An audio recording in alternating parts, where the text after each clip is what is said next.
Allora continuiamo con questo libro Il leone all'atto. Eravamo arrivati al vassoio.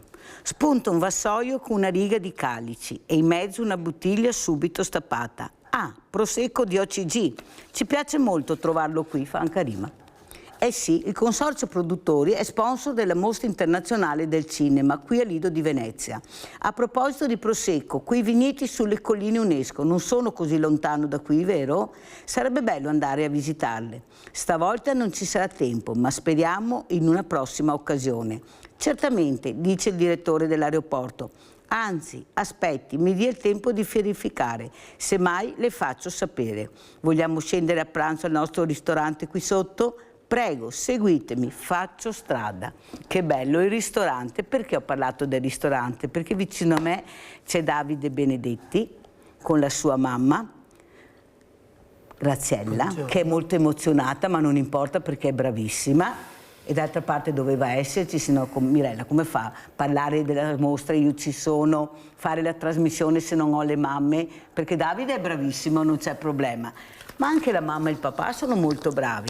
Però hanno anche loro deciso di togliersi, cosa hai detto ieri sera Graziella? Uno spina dentro, che è qua nel cuore di Graziella e che le fa molto male. Allora saluto tantissimo, vediamo se c'è anche il collegamento. Buongiorno, buongiorno, prego si presenti, adesso lo sport Davide, prego. Buongiorno. Buongiorno. Chi è Grazie lei? dell'invito. Io sono Alessio Cremonese, sono il presidente di Manifattura Valcismoon SPA, un'azienda che produce abbigliamento sportivo, prettamente ciclismo e outdoor e sci di fondo, e sono il presidente di Assosport, l'associazione che raggruppa tutti i produttori di abbigliamento sportivo. Allora Presidente, io partirei proprio da lei e sa perché? Perché io qui vicino ho un ragazzo bravissimo che ha anche il diploma di cameriere con la sua mamma. Però vede, Presidente, compresi i sindacati che io ospito, dicono che le aziende non assumono i diversamente agili. Pochissimi, non si fidano, hanno paura di rallentare, hanno paura che questi ragazzi, queste persone non siano all'altezza e loro rimangano a casa. Ma quello che mi preoccupa di più, Presidente, è sentire che anche gli sportivi, ho avuto una parateca l'altro giorno con il suo papà, la fatica di riuscire ad esserci, se non c'è la famiglia, se non trovi una squadra che ti sostenga, non ce la fai. Per fortuna questa meravigliosa ragazza, che ha anche medaglia d'oro oltretutto, ha avuto questo suo papà che insedia a rotelle, che è responsabile del karate anche a livello regionale, karate paralimpico naturalmente, per diversamente agili, come li chiamo io. Però facciamo fatica, Presidente, facciamo fatica ad accettare questi ragazzi, queste persone, a dar loro la possibilità di avere una quotidianità come tutti noi. Cosa dice, Presidente? Anche qua le aziende, diciamo che gli imprenditori devono fare un passo in avanti, non solo quelli grandi, anche quelli piccoli, perché questi ragazzi non sono un problema, sono una risorsa. Prego, Presidente. Allora, mi trovo completamente d'accordo con quanto ha detto, nel senso che credo che questi ragazzi abbiano delle capacità che devono portare nel mondo dello sport.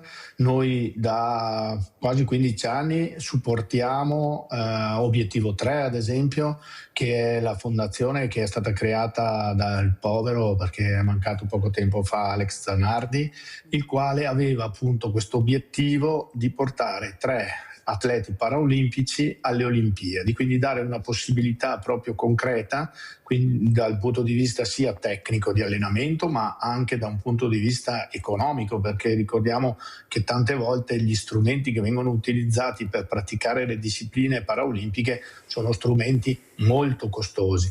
Io credo che tanto le aziende stiano facendo da questo punto di vista, lo vedo nelle nostre associate, e penso che anche le federazioni si siano in questi ultimi anni resi conto che queste risorse importantissime che abbiamo nel nostro territorio devono essere valorizzate, aiutate, portate nei campi sportivi di tutte le tipologie, perché è anche un modo per dare di nuovo una possibilità importantissima a questi ragazzi. Io credo che lo sport sia una scuola di vita importantissima. Nello sport come nella vita, lo sport insegna che se non ti alleni, se non hai un obiettivo, se non perseveri durante tutta la preparazione, non raggiungi i risultati, e quindi credo che lo sport sia un grande insegnamento di vita e una grande possibilità anche per questi ragazzi che hanno bisogno proprio di dimostrare quanto valgono alla società. Belle parole, Presidente, la ringrazio, però non ci siamo. Abbiamo visto ancora cos'è lo sport, c'è ancora l'Olimpiade e la Paralimpiade. Abbiamo visto la differenza tra le Olimpiadi e le Paralimpiadi come visibilità, eppure questi ragazzi ce la mettono tutta, soprattutto anche le medaglie, i costi diversi, i premi diversi. Io sono convinta, Presidente, che dobbiamo unire le forze e dobbiamo dare a questi genitori la possibilità di esserci, di far parte della comunità, della società. Non possiamo, come ha detto ieri sera il dottor De Liberti, parlare di inclusione. Non dovremmo parlare di inclusione, dovrebbe essere la normalità, non dovrebbe esistere la parola inclusione. E invece continuiamo con la disabilità, con le Paralimpiadi, ecco, con questo mondo diverso.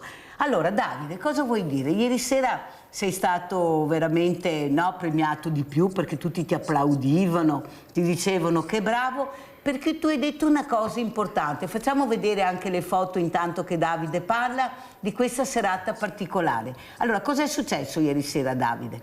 Beh, veramente è stata una bella mostra, perché davvero tutti quanti mi hanno detto che veramente sono cose che anche per me è una cosa molto importante che ho detto, perché davvero sono cose che per me sono cose molto importanti, perché come ho detto anche ieri sera, valorizzare di quello che io sono e di quello che faccio, perché davvero sono cose belle che io vorrei portare a tutte le persone che sono in difficoltà e che purtroppo succedono veramente cose non tanto belle.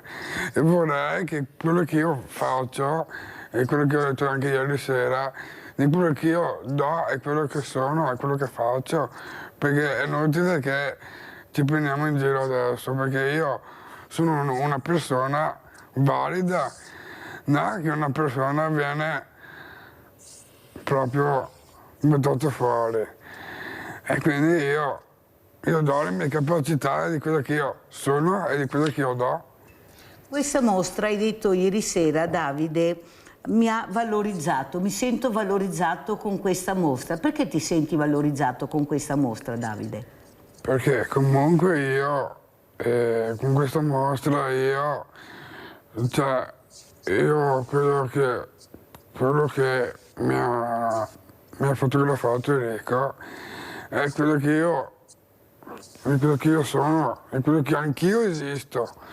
E quindi è giusto che anch'io ci sono, perché è quello che io vorrei trasmettere alle persone che fanno fatica a capire. Sentiamo, prima di andare da mamma Graziella, cosa ne pensa Presidente Cremonese, cosa vuole dire a questa meraviglia di ragazzo? Beh, ho visto le immagini ora della presentazione, direi che ha una capacità artistica molto importante e che potersi esprimere in qualsiasi campo, nello sport come dicevamo prima, oppure nell'arte come nel caso di Davide, sia una cosa bellissima e sia un modo anche per far capire alla società che all'interno del nostro paese ci sono degli artisti che possono esprimersi in maniera importante, anche se da un punto di vista sociale sono ritenuti marginali, cosa che non deve essere, cosa che non può essere. E mi piacerebbe vedere proprio la mostra anche di Davide, non so dove sia, non ho capito. Allora, non è la mostra di Davide, è la mostra fatta da persone diversamente agili, fatta da uno dei fotografi molto bravi che abbiamo qui a Treviso, Enrico Colussi, dove lui ha immortalato lo sguardo. Lo sguardo non fa vedere la diversità, lo sguardo fa vedere la persona, Nessuno direbbe che queste persone sono diversamente agili, perché gli occhi parlano, lo sguardo parla. Però il problema è che non esistono per la società, per la comunità. Tanto è vero che noi continuiamo a chiamarli disabili, handicappati, guarda là, mongoloidi. Cioè abbiamo dato delle etichette che sono pazzesche. Loro hanno un nome, loro vogliono essere chiamati per nome, vogliono esistere. Allora cosa vuoi dire, mamma Graziella? Tu veramente che hai questa spina che poi racconteremo quando arriverà anche la sindaca di San Biagio, quanto male ti fa questa spina. Cos'è tuo Perché figlio? bisogna, Davide? buongiorno a tutti. Intanto bisogna crederci, come diceva il dottor Cremonesi, a questi ragazzi, perché hanno delle potenzialità, basta solo che poter essere sviluppate. Allora, la spina che ho qui dentro è successo l'anno scorso a una sagra parrocchiale. Eravamo d'accordo con il referente della sagra di andare 2 sere con l'associazione Polaris a questa sagra. Eravamo d'accordo per 2 sere, invece qualche giorno prima mi ha detto 1 sera perché la seconda sera c'è tanta gente e non si può partecipare con i ragazzi.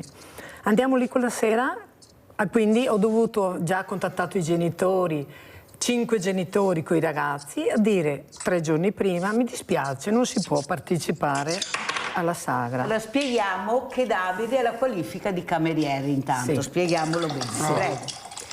Quella sera con 2 ragazzi solo, una sera, con 2 ragazzi solo eravamo. Ho detto che appunto c'era tanta gente a questa sagra e quindi c'era un po' di difficoltà. Io ho detto, se avete pochi volontari, ci sono io che posso fare da volontaria a mio figlio e basta che ci sia un altro che fa da volontario a un'altra persona. Allora hanno detto sì, un sì che era mezzo sì o no, non importa. Abbiamo portato fuori nei tavoli 3 vassoi, 1, 2, 3. Dopo passavano, ma i vassoi non hanno più dato a noi da portare fuori e a fare questo servizio. Mi sono sentita veramente con lui umiliata e anche lui è rimasto molto male. Queste cose non devono succedere a una sagra parrocchiale, mi dico io, per quanta gente ci sia. I ragazzi però, se ormai quella sera eravamo lì presenti, fateli lavorare, perché? Insomma, io mi sono incavolata, visto che appunto andavano via come noi non esistessimo, sono andata lì e ho detto c'è tanta gente, c'è tanta confusione, per noi non c'è nulla da fare, andate pure avanti voi. Questo mi dispiace che sia successo veramente. E che non deve succedere più. Sei qui per questo? Sì. Ecco, questa Sì. spina dobbiamo toglierla, Certo. dobbiamo dire quello che succede, dobbiamo avere il coraggio, ti ringrazio di metterci la faccia, perché queste cose non devono succedere, specialmente su una sagra parrocchiale. Ma io dico non devono succedere comunque. Abbiamo il nostro Rinaldo da Venezia, vai Rinaldo! Ciao Mirella e buongiorno ai tuoi ospiti. Caro Davide, per noi altri tu sei un esempio perché ti sei riuscito a fare delle robe che noi altri non siamo capaci a farle. Non ti sei diverso dai tuoi amici, dai tuoi coetanei. Sei solo che stai sfortunato. Va avanti per la strada che se ti dai tutte le carte di regola per riuscire dove che ti vuoi. Non stai a parlare a nessuno. E poi ti aspetti di averli. Non sei porte sarai. Non dovrebbe essere, specialmente con gente come te. Dovrebbe avere tutte le porte spaccate e dire al prete che il deve rifiutare, che si vergogna, perché essendo un prete, al Signore costa benissimo, siamo tutti fiori del Signore, in Dio, ma non in pignata. E ora, cosa siamo io a parlare? Caro Davide, va avanti per la tua strada, perché ti sei a fare un percorso tuo personale e ti cavare via tutte le soddisfazioni che ti vuoi. Un fiare alla volta ti sa solo in le scarpe e te cagli. E il mondo non è cattivo, Davide, perché mi ha di affrontare i problemi solo quando che mi capita il cattivo, ti ha capito? E invece no, tutto quello che vedete è brutto, è che ci avviciniamo a chi che sta peggio di noi altri, perché quando che ne capita in famiglia, no, allora è un mano. Quello che capita agli altri, saremo alla porta, e questo è sbagliatissimo. Però ti dico un barocchino, ti auguro tanto bene, e tutto il successo che ti fai. Ciao Davide e buona vita. Ciao. e anche tua mamma e tuo papà. Ciao Davide. Grazie caro Rinaldo. Davide, vuoi dire qualcosa a quello che ha detto Rinaldo, quello che hai sentito? Beh, sono d'accordo con quello che ha detto Rinaldo, perché è giusto che parli così, perché bisogna sentire tante cose importanti quello che ha detto lui. Perché nonostante quello che ha detto lui, ha detto cose importanti, perché anch'io, come ha detto mia mamma, anch'io mi sono sentito veramente male. Ma non faccio nomi perché sennò... Anche perché sei bravo, dove lavora? Perché Davide ha anche un lavoretto, fa il cameriere, sono contenti, è educato, anzi è elegante, abbiamo sentito ieri sera nel servire ai tavoli. Allora Presidente, lei ha detto delle cose importantissime, ha detto una cosa che è molto, lo sport può fare anche lui un passo molto avanti per aiutare queste persone. Davide nuota, fa sport, balla, canta, una famiglia meravigliosa che lo supporta in tutto, questi genitori stupendi, però non basta, bisogna accogliere anche nello sport. Cosa dice Presidente? Sì, sono convinto che nello sport si possano trovare veramente degli stimoli e delle ottime opportunità. Credo che tanto si stia facendo comunque a livello federale per includere diciamo, gli atleti paraolimpici all'interno delle federazioni. Credo che le nuove generazioni, soprattutto, io lo vedo direttamente con i miei figli che hanno dai 16 ai 24 anni, sono molto ma molto più sensibili a queste tematiche, e questo significa che anche le istituzioni hanno lavorato comunque nella scuola piuttosto che in altre sedi di istruzione per far aumentare la sensibilità verso queste cose.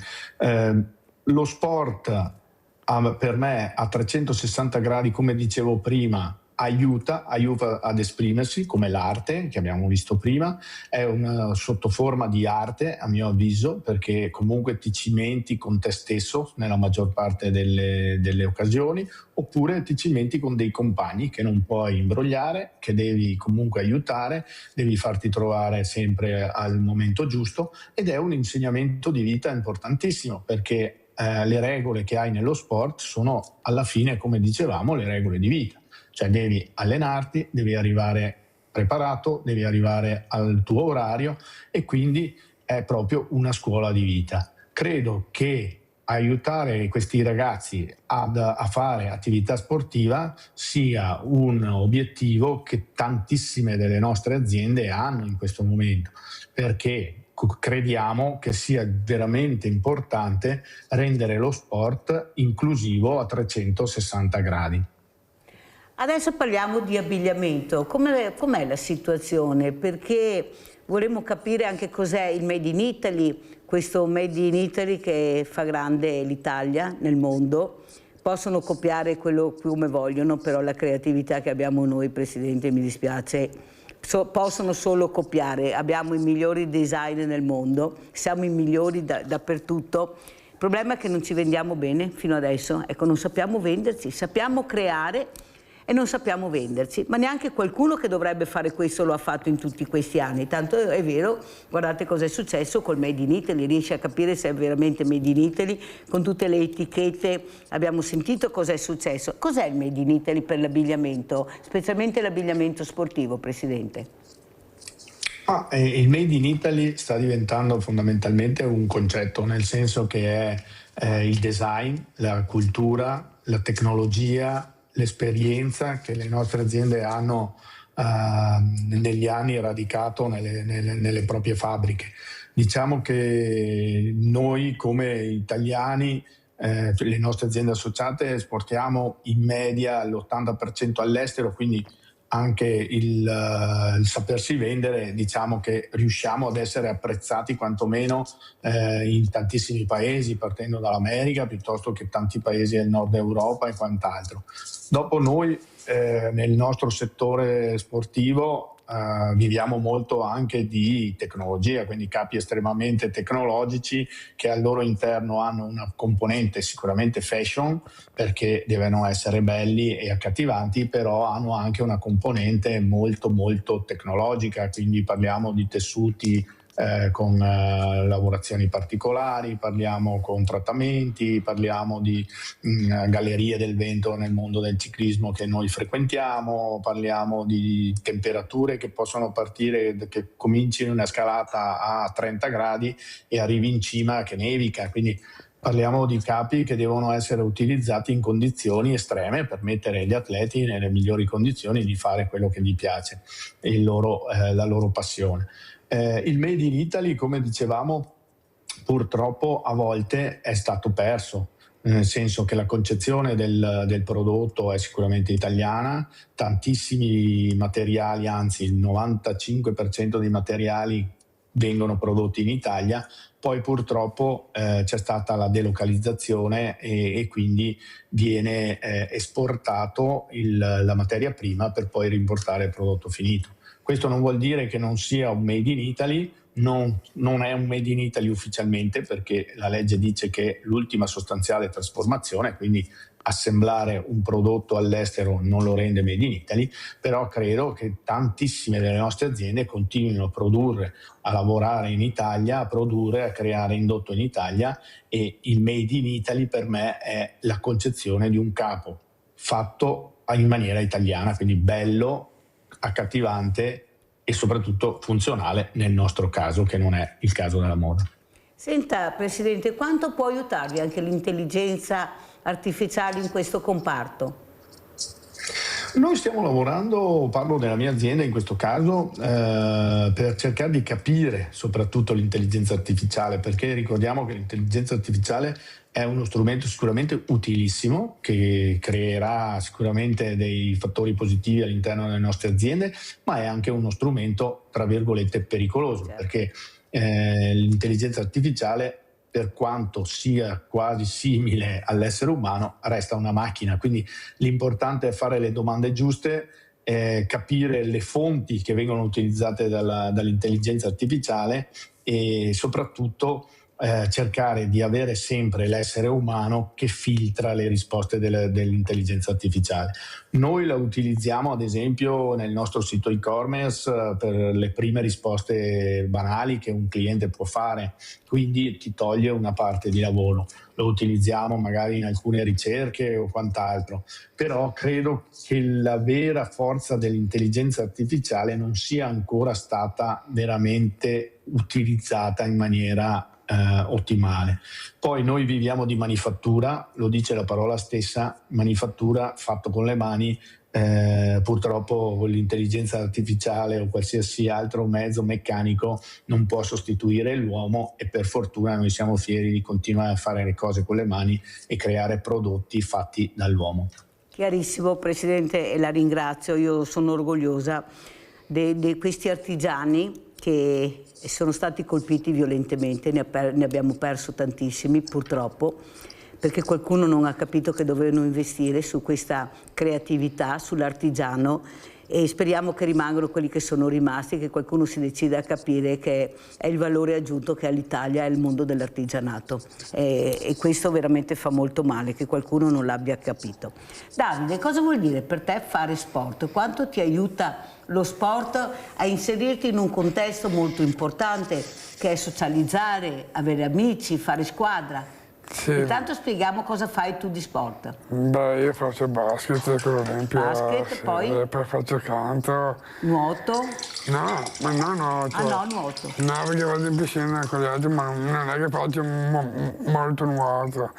Poi faccio basket, canto, vado da Dalle, faccio pianola, faccio tante cose. Ballo, sì. Tanto per non dire. Perché il basket? Hai scelto il basket, Davide?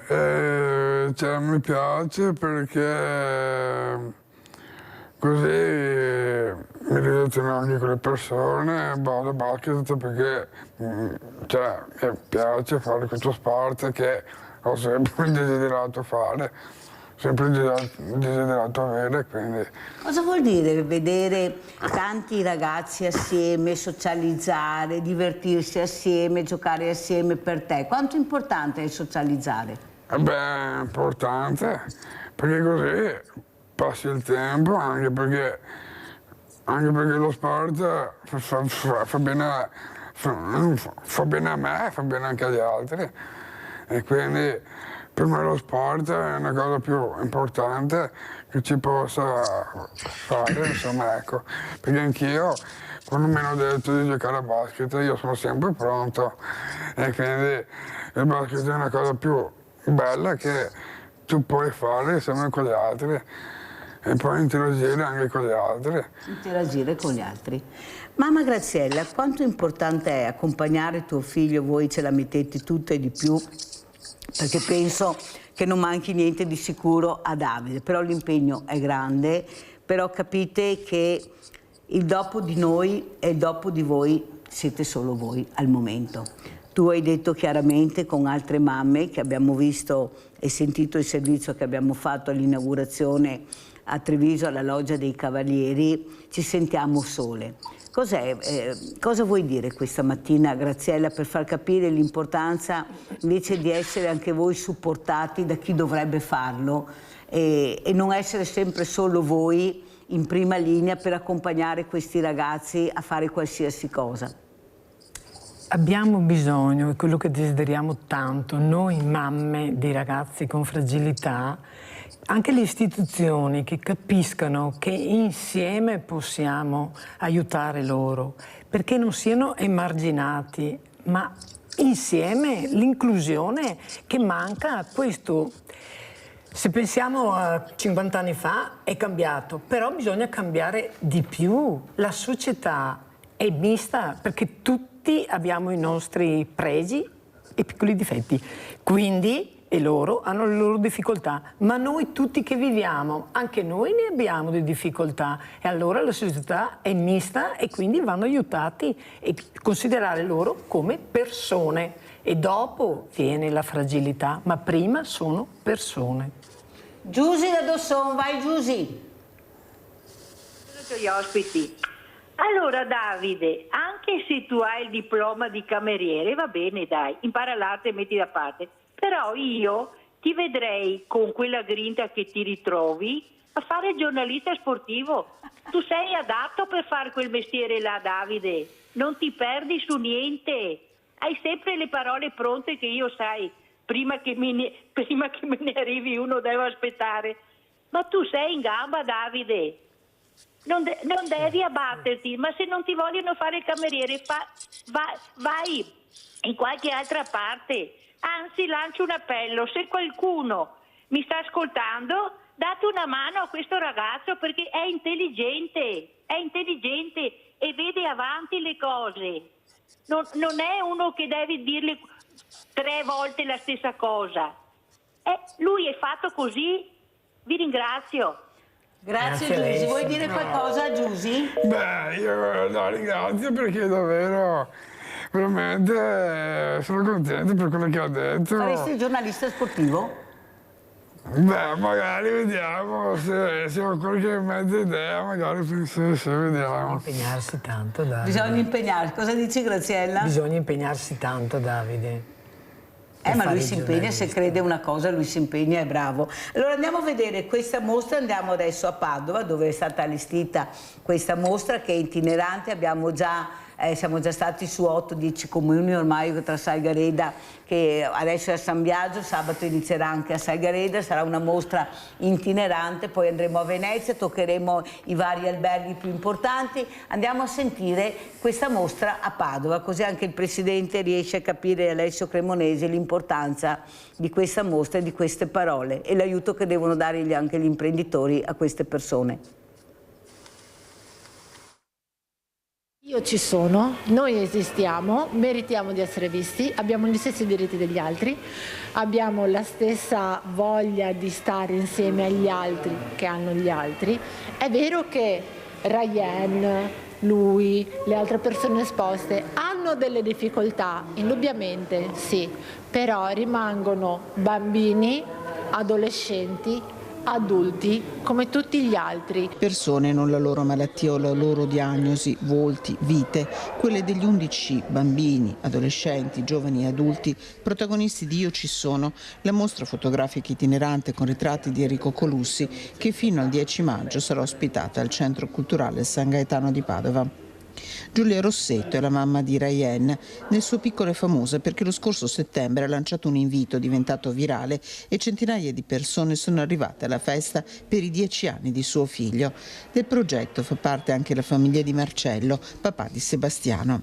Con Enrico Colussi, che è il fotografo che ha fatto queste foto, ha detto facciamo le foto dei volti in modo tale che se anche non ci sentono, non ci vedono, noi parliamo lo stesso, vogliamo farci vedere lo stesso e farci sentire. Tra gli 11 volti quello di Chiara Irceti, che la sua storia di vita con l'epilessia l'ha raccontata nel libro Sorrido a me stessa e crede nel progetto Io ci sono. Vorrei urlarla questa parola, io ci sono, perché proprio in questa settimana ho avuto delle esperienze dove il non essere visibile è stato, diciamo, la prima caratteristica che ho provato, non essere visibile per le istituzioni, il non essere considerata nella mia fragilità e il non essere vista per quella che sono. Io sono Chiara, ho le mie difficoltà, sono una categoria protetta, ho delle malattie che non si vedono ma che ci sono e io vorrei che passasse questo messaggio invece da dire che dentro c'è un animo. Padova è una città inclusiva e lo dimostra non soltanto con i servizi sociali e tutte quelle attività volte a rimuovere le barriere, a dare sostegno e aiuto, ma anche attraverso queste forme di espressione artistica e queste mostre. Volti sorridenti, persone e famiglie con storie da raccontare, di coraggio, di dedizione, di amore, come Raffaella Buzziol, mamma di Lisa, che in nome di sua figlia, che è riuscita a parlare grazie al linguaggio dei segni, ha fondato un'associazione e in questo progetto ci sta mettendo anima e cuore. Chi verrà a vederci? Chi vorrà costruire insieme a noi qualche cosa? Chi vorrà veramente capire e vedere sicuramente vedrà una possibilità enorme in tutto questo. Abbiamo sentito Raffaella Buzziol, la voce di Lisa, che è la protagonista e la conduttrice veramente non del programma, ma di questa mostra itinerante, perché è questa associazione che sta portando avanti gli altri genitori con la voce di Lisa. È arrivata la sindaca di San Biagio di Calalta, Valentina Pilon, che ringrazio. Buongiorno a tutti, grazie Mirella. Ieri sera è stata l'apertura di questa mostra a San Biagio, vediamo anche le foto. Allora sindaca, cosa vuole dire? Cosa è stata per lei ieri sera capire questi genitori che cercano in tutte le maniere di far capire che i loro figli esistono, tanto è vero che loro hanno creato Io ci sono. Le presento anche un imprenditore che è anche presidente di Assosport, che è Alessio Cremonese, che è collegato con noi. Eccolo qua. Allora sindaco, cosa è successo ieri sera?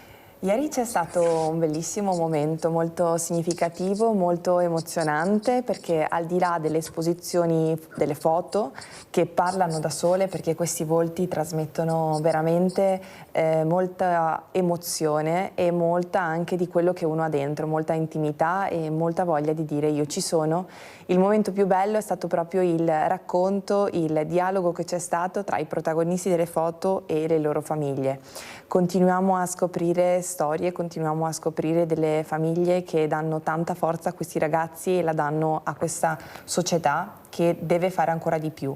Ma soprattutto quello che noi ci teniamo in modo particolare è che questa fontana che oggi vediamo così, diciamo così, colorata, perché le foto sono in bianco e nero, ma in realtà... È una fontana stilizzata, non pensate che esce l'acqua, è una fontana stilizzata.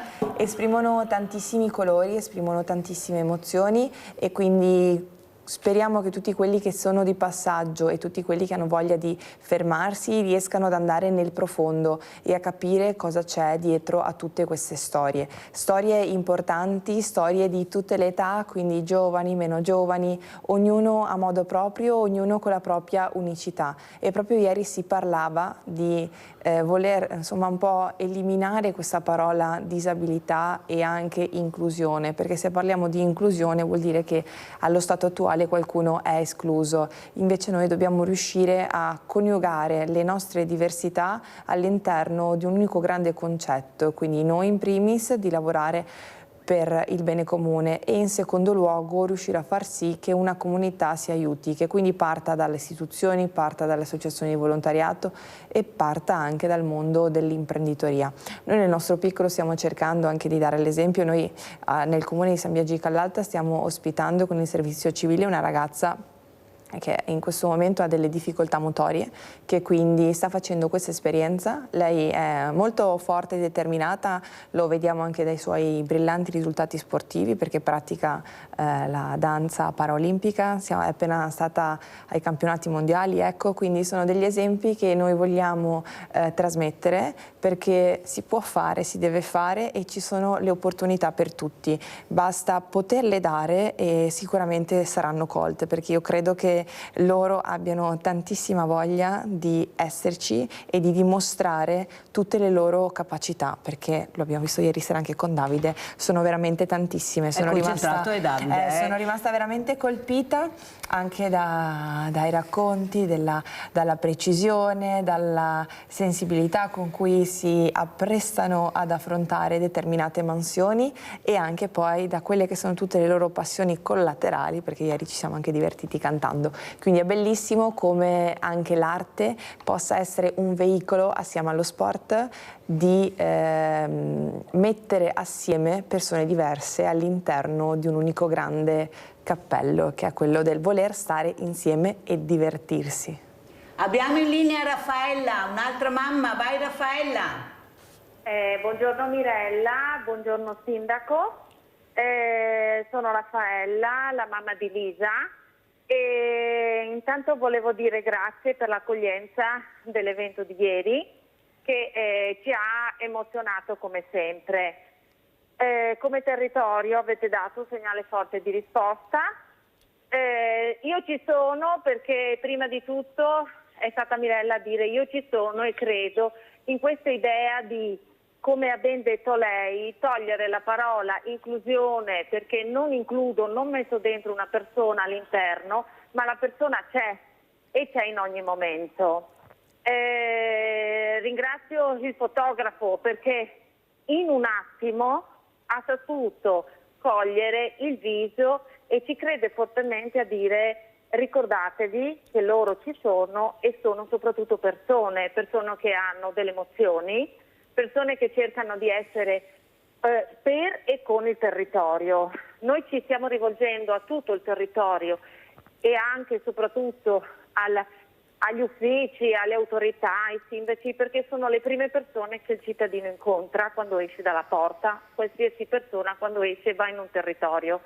Vogliamo che venga cambiata l'idea che noi non siamo incapaci, ma abbiamo delle capacità. Vogliamo essere con gli altri perché la solitudine dai 14 anni è un disastro e distrugge, e se un cittadino sta bene anche la collettività ha meno spese e siamo tutti felici. Grazie perché appunto anche ieri sera la serata ha continuato con musica e quindi c'è stata una grande possibilità, e perché siamo lì e chi lo sa, noi ci siamo, Sindaco, e come possiamo per raccontare le nostre storie e poi magari farvi arrivare forse delle informazioni che non conoscete e creare una sinergia magica che poi abbellisce ancora il nostro territorio, ricordandoci che noi veramente siamo un territorio ricco di risorse e a volte non le conosciamo. Grazie ancora e arrivederci. Grazie Raffaella, grazie a questi genitori che ce la stanno veramente mettendo tutta, compresa la faccia, per far capire che i loro figli devono vivere la quotidianità nella comunità, nel lavoro, nello sport, anche negli ambienti di lavoro soprattutto, che è molto importante. Come mai il sindaco ha deciso di mettere questa mostra all'interno di questo Festival Tobagi, molto bello, importante, dedicato proprio alle persone, dedicato a tutti, alla comunità? Sì. La comunità deve partecipare, divertirsi, durerà 3 giorni mi sembra, ogni sera ci sarà qualcosa di nuovo, poi vediamo se riusciremo il nostro bravo Andrea Basso a far vedere anche la locandina. Allora, perché questa mostra all'interno del Festival Tobagi e perché Tobagi? Spieghiamo perché questo nome, cosa vuole ricordare. Allora, per il 3° anno stiamo organizzando questo festival nella nostra grande piazza Tobagi. San Biagio ha una piazza grande, ma che per molto tempo è rimasta vuota, e noi crediamo invece che la piazza debba ritornare col concetto di polis, quindi luogo di incontro in cui le persone si incontrano per socializzare e per rimanere lì. Infatti la cosa bella, e poi arrivo al perché abbiamo scelto questo luogo per le fotografie, è che anche quando la musica si spegne, i ragazzi continuano a stare lì, continuano poi a correre in bicicletta, a stare sulle panchine, a parlare, a chiacchierare e a ritornare a quel contatto umano che tanto spesso ultimamente ci sta mancando. E quindi, pensando a quale potesse essere il momento più idoneo per rendere questa mostra maggiormente visibile e associarla anche ad un significato di comunità e di gioventù dello stare insieme, abbiamo pensato di anticipare l'apertura del festival con questa mostra. Innanzitutto quindi è un posto visibile anche dalla strada, visto che la nostra regionale vede transitare più di 15.000 veicoli al giorno. Sindaco, facciamo una parentesi. Sembra di essere al solstizio, perché tu passi, le foto si proiettano nel vetro, è vero? È vero, è vero. Una cosa bellissima, lassù qualcuno ci ama, Davide, È vero. veramente. Cioè voi vedete due mostre, sbaglio, mi scusi, ma volevo dire che è una cosa stupenda. Sì, sì, no, assolutamente. E quindi questo muro che di fatto copriva la piazza oggi diventa vetrina per dare spazio a questi ragazzi, a questi volti, a queste anime e allo stesso tempo per coniugare loro con il concetto proprio dello stare insieme, della comunità, della festa, perché soprattutto tutti, ma una ragazza in particolare era proprio gioiosa nel ballare, nello stare lì, nell'ascoltare la musica e nel poter inserirsi in un gruppo di suoi coetanei, che è un altro dei temi. Prima si parlava di solitudine, che va molto attenzionato. Noi magari pensiamo che di solito siano le persone più anziane, quelle più sole, e vediamo anche negli anziani che dopo rimangono soli un decadimento anche cognitivo, tante volte molto veloci e importanti, proprio perché la mancanza di contatto umano ha poi delle ripercussioni anche nel proprio essere. Quindi mettiamoci nei panni tante volte di questi ragazzi e anche delle loro famiglie, che ringraziamo perché veramente svolgono oggi un ruolo, sapendo che noi come società manchiamo di tante cose, che diventa fondamentale per garantir loro una vita dignitosa. E quindi ci rendiamo conto che servono queste forme di aggregazione. Abbiamo anche promosso un'altra iniziativa, il teatro inclusivo, ma inclusivo perché? Perché insieme coesistevano le persone, diciamo così, normodotate con quelle che magari avevano delle difficoltà motorie, questo anche in collaborazione con l'ULSS e col Dipartimento Prevenzione. E qualche volontario che ha voluto inserirsi c'è stato, ma noi crediamo di dover insistere con queste iniziative qua, perché solo battendo un po' alla volta si potranno ottenere dei risultati, e quindi passo dopo passo cerchiamo di creare assieme degli eventi per tutti e con tutti, perché il messaggio deve essere proprio questo. Abbiamo Chiara in linea da Milano, vai Chiara. Ciao Mirella, ciao Davide. Ciao. E buongiorno Sindaca. Innanzitutto grazie per averci ospitato ieri sera, perché per noi e anche per me che sono parte di questa mostra è molto importante la presenza e anche il credo da parte delle istituzioni, perché siete voi che prima di tutto portate avanti quelle che sono un po' le nostre esigenze. Io ho un grosso sogno per questa mostra, perché spero davvero che spopoli e che diventi uno strumento proprio per dire io ci sono, io esisto, e allo stesso tempo spero che questa mostra sensibilizzi molto le persone, perché talvolta per me è anche un discorso di empatia e di sensibilità, perché le persone forse le cose le sanno, ma o fanno finta di non vedere, oppure c'è una sorta di egoismo. A me del tipo ieri sera è piaciuto vedere che accanto a lei ha preso 2 ragazzi giovani che saranno il futuro di questa società, i quali stanno già imparando a mettersi, diciamo, nei panni, e hanno detto delle cose che a me sono piaciute molto, nel senso... Chiara, ti stiamo vedendo in foto, Chiara, vai! Grazie, e ho pensato praticamente quanto hai detto tu, Mirella, che i bambini effettivamente non vedono le persone che siano bianche, nere o che abbiano delle difficoltà in modo diverso. Siamo noi adulti che abbiamo dei preconcetti. Io adesso sono grande, nel senso ho 46 anni, però quello che sta vivendo Davide, quello che sta vivendo Lisa per quanto riguarda l'inserimento del lavoro, l'ho vissuto anch'io. Per me questo è un ostacolo superato, diciamo, però per quanto riguarda la solitudine c'è ancora molto da dire, perché per esempio io, nonostante tutte le capacità di parola, relazionali, eccetera, però non ho amicizie della mia età. Questo perché dai 14 ai 21 anni non ho praticamente vissuto, perché ero reclusa dentro casa. Non c'erano i mezzi, i miei genitori non potevano portarmi né a praticare uno sport né a qualsivoglia attività, tipo una CR, tipo un'altra attività in cui potessi stare con le persone, e quando mi sono trovata a 21 anni faccio fatica a inserirmi, perché se vado a fare uno sport, però è finita l'ora di lezione, è finito il tutto. È difficile, a volte mi danno dei consigli, non so, prova a uscire, vabbè, in discoteca non posso andare, ma vai su un bar, siediti, parla con qualcuno. Invece per me questa mostra è diventata il migliore, il più bello strumento, non solo per stare insieme alle persone, ma anche per dire liberamente quello che penso. Quindi Sindaca, le chiedo molto di divulgare questa mostra, che io ho voglia di portare la nostra voce veramente... Chiara, allora stai in linea, perché adesso Davide farà una cosa al posto tuo, visto che questa mattina non potevi esserci. Allora Davide, dai questo libro, che è il libro di Chiara Licetti, che è collegata, Sorrido a me stessa, al sindaco, che è una dedica. Grazie. Ecco la sorpresa che volevamo farle, sindaco. E Chiara in linea, glielo consegna. Vai Chiara. Grazie. Intanto ringrazio te, Mirella, e anche Davide, che adesso ha fatto da portavoce, e spero che attraverso il libro, che racconta in maniera autoironica quelle che possono essere le difficoltà che un po', soprattutto confrontandomi con la mamma di Lisa, sono anche le difficoltà che questi ragazzi incontrano, e spero che possa essere d'auspicio per trovare sia il sorriso e la forza di andare avanti nonostante tutto, in qualsivoglia difficoltà, perché ciascuno di noi ne ha, purtroppo, sia la salute o di altre cose, ma ciascuno siamo chiamati a vivere qualche battaglia.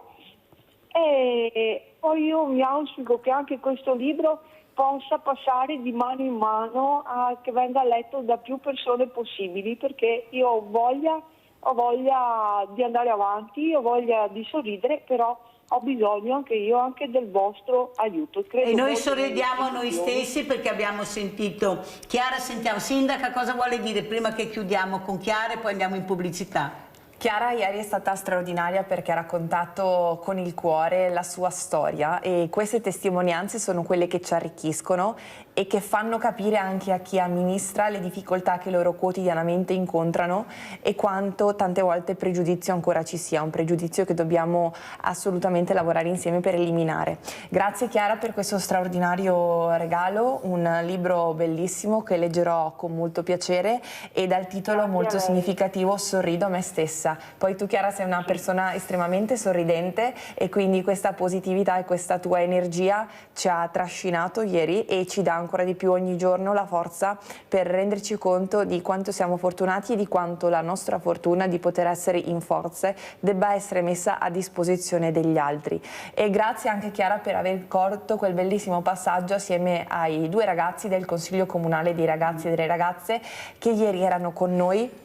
E quindi noi cerchiamo di spronarli ad esserci e essere anche loro parte di queste iniziative che non fanno parte solo del mondo degli adulti, ma devono veramente coinvolgere tutte le età. Ed è bello sentire con la loro voce, con la loro anche ingenuità, come non vedano tutte quelle barriere che noi tante volte forse ci mettiamo e che non esistono. Però noi abbiamo ancora questo retaggio culturale da superare e quindi siamo fiduciosi che le nuove generazioni possano essere migliori di noi. Pubblicità. Grazie. Ciao Chiara. Grazie. Ciao.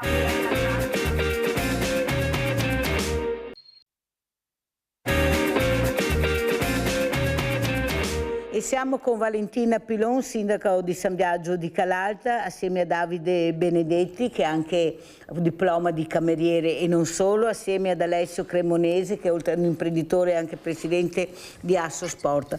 Allora, io volevo chiederle, sindaco, intanto complimenti perché dopo anni e anni e anni è riuscita a portare a casa un piano regolatore che era nella nebbia, si vedeva e non si vedeva. E questo penso sia un merito e un premio che lei ha fatto veramente a tutte quelle persone, a questi cittadini che da anni aspettavano veramente che finisse questa tortura per molti. Perché il problema è che chi ha tanti soldi, tante conoscenze, tanto potere, chissà perché arriva sempre dappertutto. Quello che veramente non ha la possibilità si vede sempre relegato, oppure prendere avvocati, fare ricorsi al TAR. Lei è riuscita finalmente, l'aveva promesso in campagna elettorale e c'è riuscita. E poi sentiremo anche l'imprenditore quanto importanti sono le zone industriali. Ad esempio noi abbiamo le strade di campagna dove passano tiri incredibili, abbiamo capannoni in mezzo ai vigneti. Ecco, cos'è la zona industriale? Cos'è un piano regolatore portato a termine? Quanto impegno, ma quanta costanza e caparbietà per riuscire a farlo? Perché sarà stata tirata per la giacca chissà da quanti, lo dico io, non lo dice lei, ma Mirella sa come funziona. Prego, sindaca. Oggi il compito degli amministratori è quello di governare lo sviluppo del territorio e le trasformazioni. Viviamo in un tempo complesso in cui sono necessarie tutte le varianti urbanistiche per riuscire a dare risposte. Dare risposte a chi? In primo luogo alle istanze semplici dei cittadini. Penso banalmente a quando si chiede la riduzione del grado di protezione di un edificio, banalmente per riuscire a effettuare una manutenzione straordinaria piuttosto che demolire, recuperare il credito edilizio e andare ad investire nelle zone che sono più appropriate, perché ci troviamo con tante abitazioni che magari sono in sperduta campagna, sono all'interno della collina del Piave, quindi in situazioni non idonee per avere poi tutti quei servizi che oggi diventano indispensabili. E quindi ecco che se nel dicembre del 2023 abbiamo approvato la quinta variante del piano degli interventi, con l'ultimo Consiglio Comunale abbiamo portato a termine la sesta variante al piano degli interventi, riuscendo a dare risposte a una moltiplicità di cittadini importante. E quindi Mirella conosce bene il caso, perché qui non parliamo solamente di accordi pubblico-privato, in cui è chiaro che poi c'è per la collettività tutta anche una perequazione, quindi una compensazione a livello economico di quello che si va a trasformare, ma ci sono anche tutte quelle istanze di cui dicevo prima, che sulla carta sembrano semplici ma che per i cittadini diventano sostanziali per riuscire a far qualcosa con quelle 4 mura che tante volte si ritrovano perché magari hanno ereditato la casa dai nonni o tante situazioni contingenti. E quindi ecco che si riesce ad intervenire grazie a questi piani per organizzare il nostro territorio. Il nostro territorio deve essere organizzato con un centro urbano in cui ci sono sia le abitazioni ma anche i servizi, e poi delle zone produttive che sì va bene che si amplino perché chiaramente sono posti di lavoro e sono ricchezza per il territorio, ma allo stesso tempo è necessario che si vadano anche ad adeguare le infrastrutture, perché altrimenti ci troviamo con un traffico congestionato che attraversa i nostri territori e che mette in pericolo poi tutti i nostri centri, perché anche la nostra regionale, che è moltissimo trafficata e che vede il transito di un sacco di mezzi pesanti, purtroppo nell'arco degli anni ha registrato un numero di incidenti, talvolta anche hanno coinvolto pedoni e anche purtroppo mortali, a cui purtroppo si fa fatica a dare delle risposte. Cerchiamo di farlo noi, cerchiamo di farlo attraverso degli interventi sulla viabilità, come per esempio la rotonda che oggi è in lavorazione, per riuscire a rallentare il traffico. Sono delle misure che ovviamente non sono risolutive al 100%, poi oggi c'è anche il tema degli autovelux, che è un altro dei grandi temi su cui speriamo che adesso con la firma del ministro Salvini al decreto si possa sbloccare la situazione, ma diciamo che quando si parla di trasformazioni urbanistiche i tavoli su cui l'attenzione viene posta sono davvero molteplici. Sono, ripeto ancora una volta, delle opportunità perché sono posti di lavoro e quindi sono ricchezza, ma di pari passo bisogna governare queste trasformazioni e al loro fianco portare anche tutti quei servizi che non sono accessori ma diventano fondamentali, come le strade e come per esempio anche tutto quel decoro urbano e quell'inserimento all'interno di un contesto paesaggistico che non può venir meno e che deve considerare anche il profilo ambientale, perché non possiamo pensare oggi di avere dei capannoni di cemento, delle scatole grigie, quando il tema ambientale oggi è sotto gli occhi di tutti e quindi bisogna assolutamente integrare la parte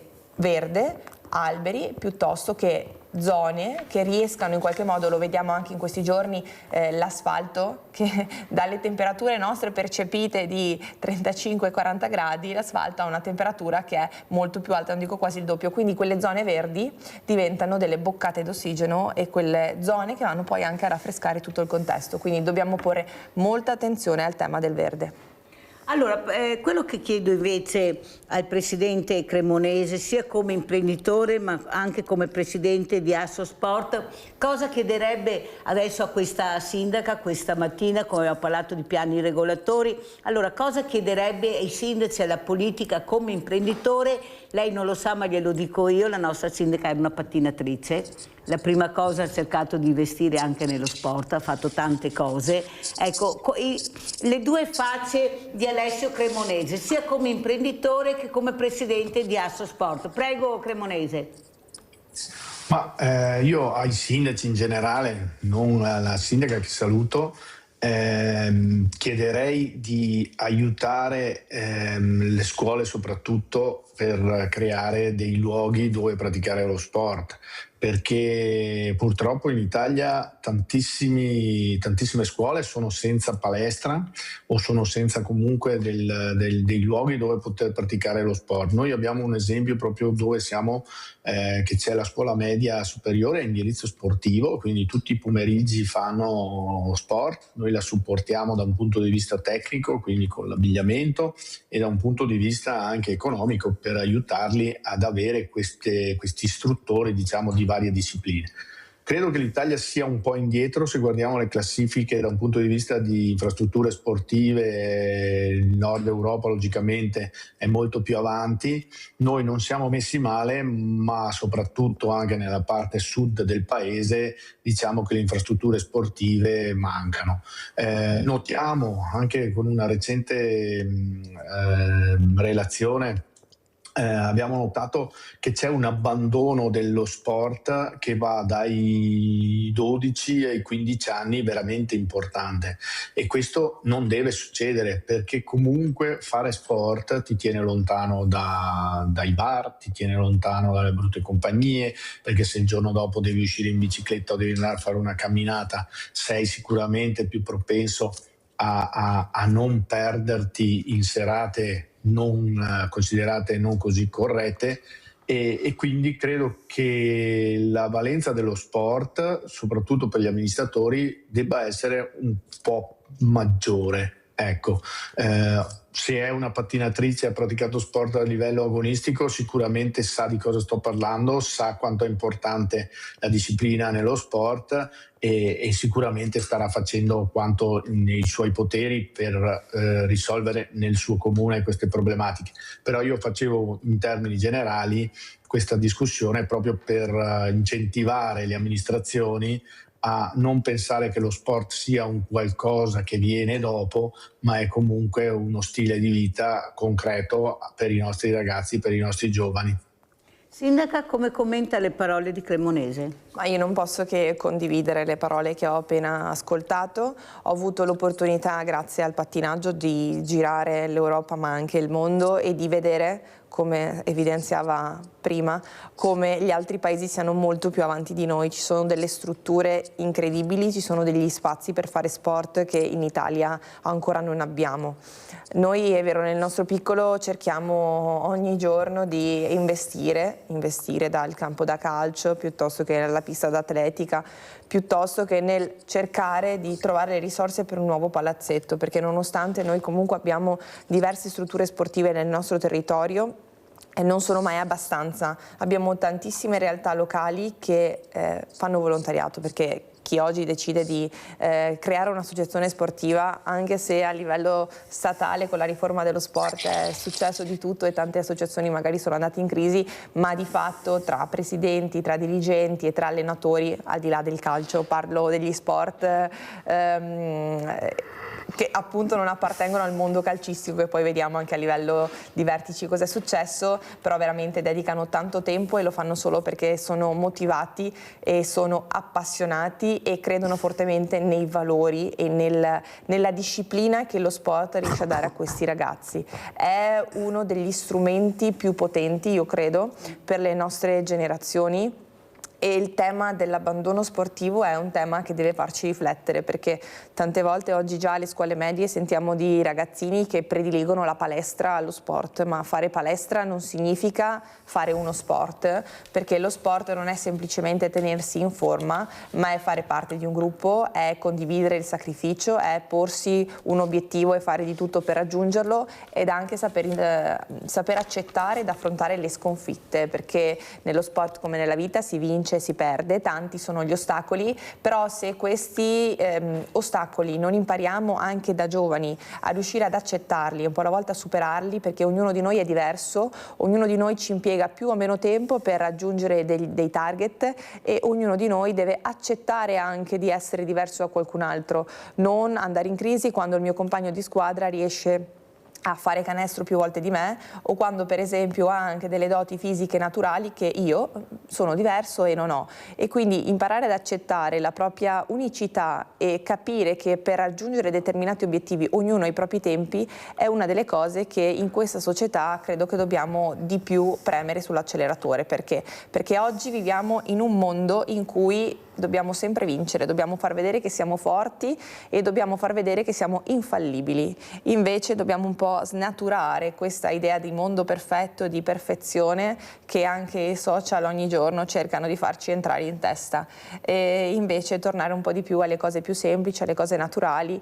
Io nel mio piccolo, essendo stata prima un atleta, poi allenatore, e oggi ho un ruolo un po' più marginale nella società, perché chiaramente il mio impegno a livello amministrativo non mi permette di dedicare il tempo che vorrei, nel mio percorso ho sempre cercato di trasferire questi valori. Devo dire che le mie atlete che ho avuto il piacere di allenare e accompagnare nel loro percorso di crescita sono sempre state anche bravissime studentesse, questo a dimostrazione, parlo al femminile perché ovviamente il pattinaggio è prevalentemente uno sport femminile, questo a dimostrazione ancora una volta di come lo sport insegni la disciplina, e chi impara la disciplina attraverso lo sport riesce a replicarla anche negli altri aspetti della vita.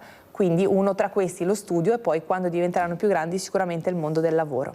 Allora, prima di lasciare i nostri ospiti andiamo a vedere, voglio far vedere anche al presidente Cremonese, visto che è anche presidente di Assosport, questo meraviglia della natura, questo ragazzo che è diventato uomo ma che a 33 anni ha perso le gambe e ha perso le mani, è senza naso, senza milza, è andato in sedia a rotelle, però purtroppo è successa una cosa incredibile, o per fortuna non si sa, lui ha detto io in questa sedia non ci sto, io devo alzarmi da questa sedia, si è alzato, si fa le protesi, lui era un carrozziere, pensi presidente Cremonese che è l'unico al mondo che ha la patente di moto, si è costruito lui la moto personalmente, però come ben capisce se non sei nel cerchio magico non vai da nessuna parte. Questo è Fulvio Marotto che dà speranza a tutte quelle persone che pensano di aver perso la vita, di non credere più nella vita solo perché hanno qualche differenza, si muovono in maniera diversa o hanno avuto un incidente automobilistico oppure una malattia. Guardate cosa è riuscito a fare Fulvio senza gambe ancora adesso, e se l'ha conosciuto ieri sera la sindaca, andiamo a vedere.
Presidente Cremonese, se ci fosse qui Fulvio in questo momento, cosa direbbe? Gli direi che intanto che è un grande, perché ho visto quello che fa e quindi sicuramente è un grande, e gli direi che dovrebbe farsi conoscere di più, anzi dovrebbe andare nelle scuole, dovrebbe andare nelle associazioni, farsi conoscere e far capire che con la forza di volontà si riesce ad arrivare ovunque, anche se si è stati sfortunati nella vita. E gli direi magari di mandarmi il suo contatto, perché ho visto che va in bicicletta e fa tante altre attività e quindi magari possiamo aiutarlo nel compiere le sue imprese sportive. Grazie, grazie Presidente Cremonese. Davide, come ci saluti, cosa vuoi dire dopo questa bella intervista che abbiamo fatto anche con le mamme, con gli imprenditori, con la sindaca? Cosa vuoi dire, Davide? Beh, intanto sono contento perché ho sentito anche Rinaldo prima e quindi veramente lo ringrazio di cuore, lo porterò nel mio cuore come tutti i giorni.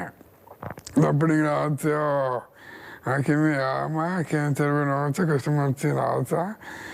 E ringrazio anche la sindaca, che veramente sono proprio onorato che lei è venuta anche lei in trasmissione con la Mirella e anche con me, e quindi sono veramente onorato e ti ringrazio veramente per quello che fai e per quello che doni, e veramente io ti ringrazio di cuore perché sei stato per me vicino in queste manifestazioni di cuore, che hai saputo valorizzare quello che io sono e quello che io do. E quindi veramente ti ringrazio di cuore per quello che fai per me. Caro, ma quanto bravo è il nostro Davide, ma quanto bravo! Sindaca, come ci saluta? Ma io ringrazio Mirella, ti ringrazio tanto perché sei un vulcano di energia e di idee e quindi hai tanti telespettatori che ti seguono e questi ragazzi che si sentono ancora di più valorizzati e riusciamo insieme a mettere in luce queste realtà che hanno bisogno di noi. E Davide, ieri sei stato straordinario, ma lo sei ogni giorno, e quindi noi ci vediamo anche con i canti, con il coro, con tante cose, ma adesso capiamo e prendo l'impegno di vedere se anche con delle realtà locali riusciamo a mettere in campo dei progetti che possano vedervi protagonisti. E quindi grazie perché ci date ogni giorno degli stimoli nuovi. E quindi siete degli esempi molto belli e positivi. Allora magari Lisa che fa i dolci o le pizze e il nostro Davide che consegna i tavoli, che porta i tavoli con la eleganza che tutti dicono sarebbe veramente una bella cosa. Vogliamo vederti all'opera. Grazie ai miei ospiti, grazie anche a questa mamma meravigliosa, grazie Graziella di essere stata con noi, ti ringrazio di cuore. Pubblicità.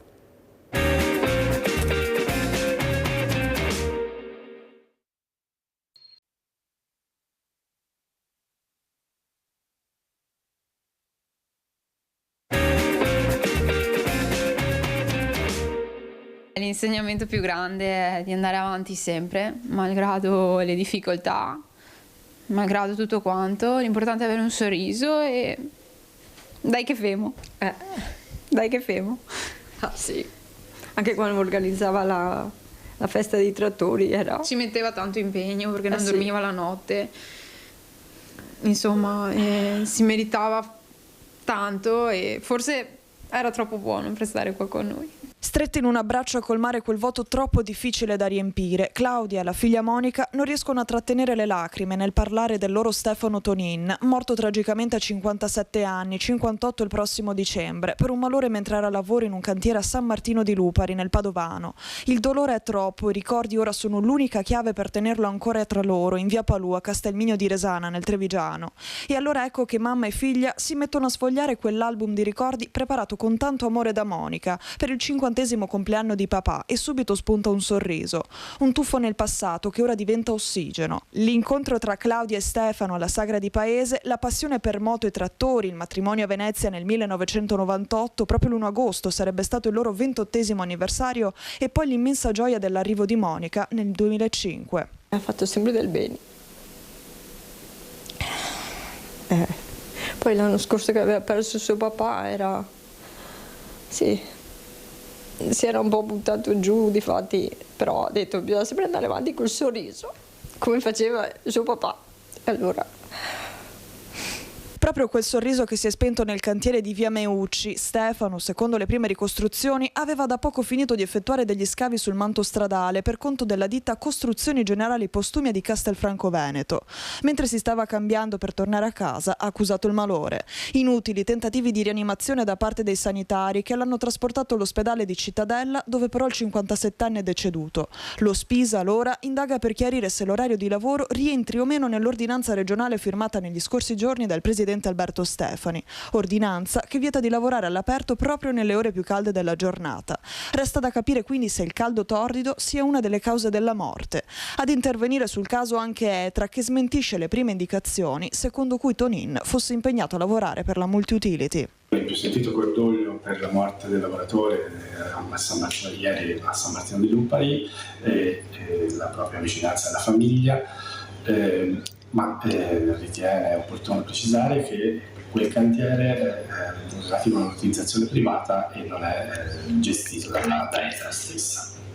La famiglia però parla di uno Stefano diverso dal solito nei 2 giorni precedenti al dramma. Lamentava fitte lancinanti alla schiena. Saranno di nuovo i calcoli, diceva. Poi la pesante stanchezza che lo faceva addormentare ovunque. Tutti segnali che però non l'hanno spinto a rivolgersi a un medico e che non l'hanno fermato dall'andare al lavoro. Una scelta che forse gli avrebbe salvato la vita. Segnali che non fanno pensare a moglie e figlia ad un malore per colpa del caldo. Saranno però ora le indagini a chiarire ogni dubbio.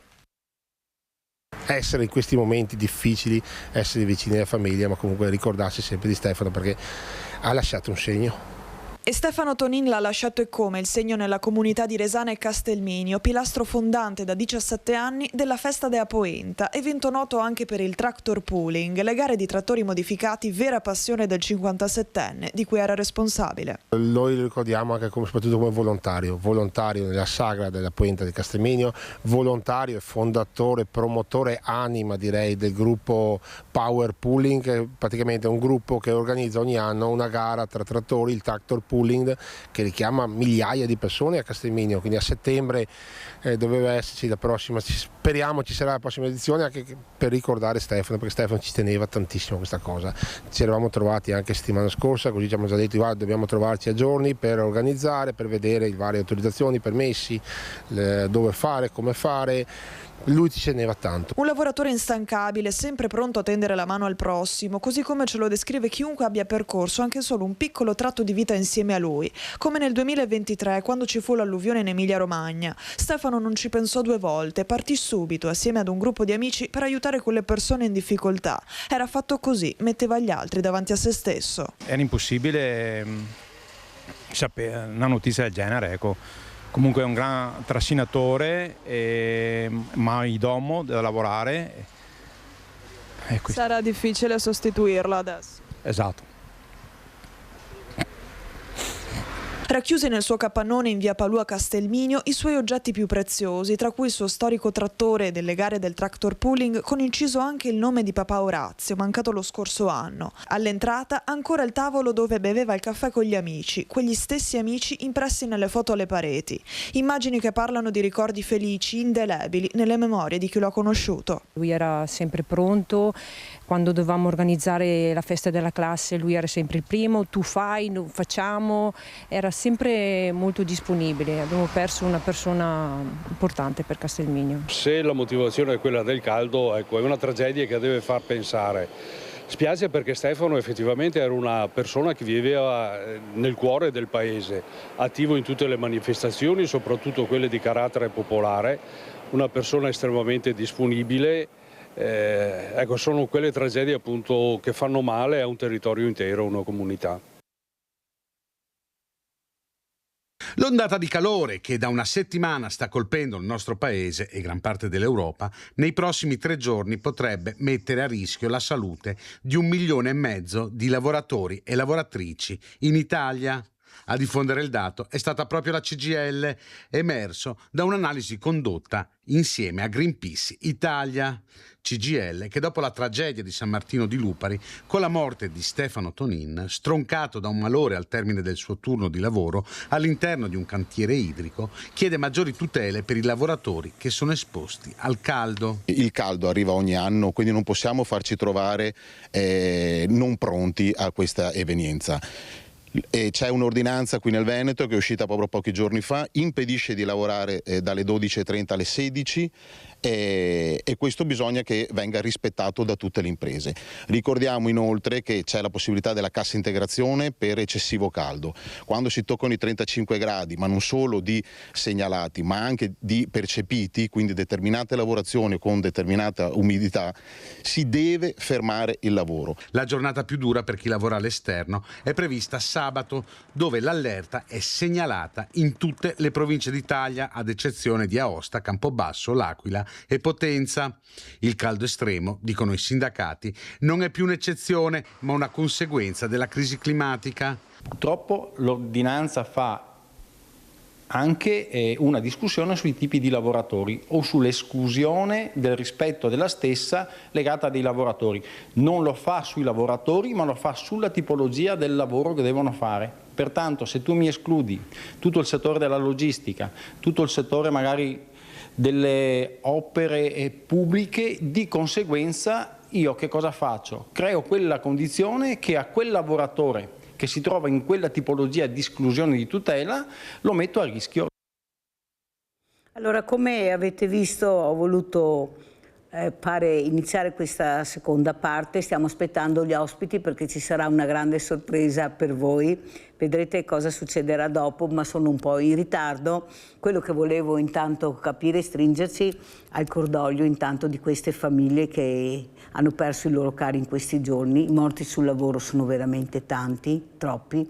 Abbiamo iniziato subito a gennaio, siamo a giugno, adesso inizia luglio e abbiamo dei numeri impressionanti. No, non si può morire lavorando, è una cosa inconcepibile. Il problema è che qualcuno deve capire e soprattutto deve mettere delle leggi ben precise perché questo non avvenga, perché sennò la superficialità, il lavoro, il rallentamento. Io vedevo anche ieri veramente questi uomini che lavoravano sulla strada e sono andata via da qua che erano le 12:30, cioè io mi domando veramente se c'è qualcosa e qualcuno che si deve muovere, perché non si può, no. C'è un caldo che è una cosa incredibile, specialmente qua poi nella pianura padana, ecco, non si respira, non c'è niente da fare. Qui bisognerà veramente fare qualcosa, inventarci qualcosa, perché se va avanti così questo cambiamento climatico che si fa sentire, lo dico a quelli che dicono che non è vero che c'è il cambiamento climatico, veramente impressiona, ma soprattutto queste morti sul lavoro. Non si può uscire di casa per andare a lavorare e non tornare più. È inconcepibile questa cosa. Dopo, per carità, ci sono tante concause, però chi veramente di dovere deve fare, deve battere un colpo perché questo non avvenga, perché ci sono veramente tantissime famiglie disperate, mogli, veramente madri, figli che non rivedranno più i loro cari per una disattenzione che non dovrebbe esserci. Detto questo, andiamo a vedere, andiamo a Padova, servizio bambini e caldo.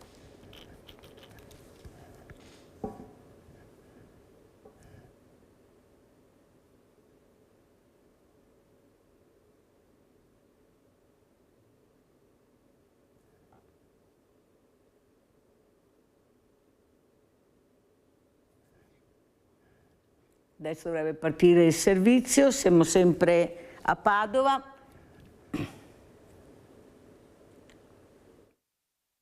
Soprattutto i bambini più piccoli non sono in grado di avvertire la sete o il malessere in modo anticipato, quindi sono estremamente dipendenti dagli adulti per quanto riguarda l'idratazione.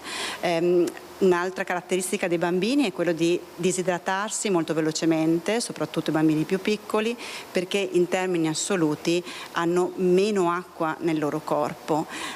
Inoltre un'altra loro caratteristica è quella di surriscaldarsi più facilmente perché disperdono meno calore con la sudorazione. I bimbi sono tra i soggetti più esposti agli effetti del gran caldo. I giochi all'aperto, il continuo movimento facilita una rapida disidratazione, per questo è essenziale integrare i liquidi nel corso della giornata. Più difficile è il colpo di calore, che resta però l'effetto più grave dell'esposizione al sole, spiega la direttrice del pronto soccorso pediatrico di Padova. In età pediatrica è più facile trovarsi di fronte a disidratazione o a esaurimento da calore. La differenza consiste principalmente in sintomi neurologici che appaiono nel colpo di calore, quindi non solo l'elevata temperatura, una temperatura che non è regolata dal corpo o voluta dal corpo, come nel caso della febbre, in cui la temperatura e la febbre sono scatenate da un'infezione, quindi il corpo reagisce regolando la temperatura per facilitare la propria difesa, quindi per affrontare l'infezione. Qui è molto diverso perché il corpo si trova a non riuscire a disperdere calore, quindi manca quel meccanismo di regolazione centrale.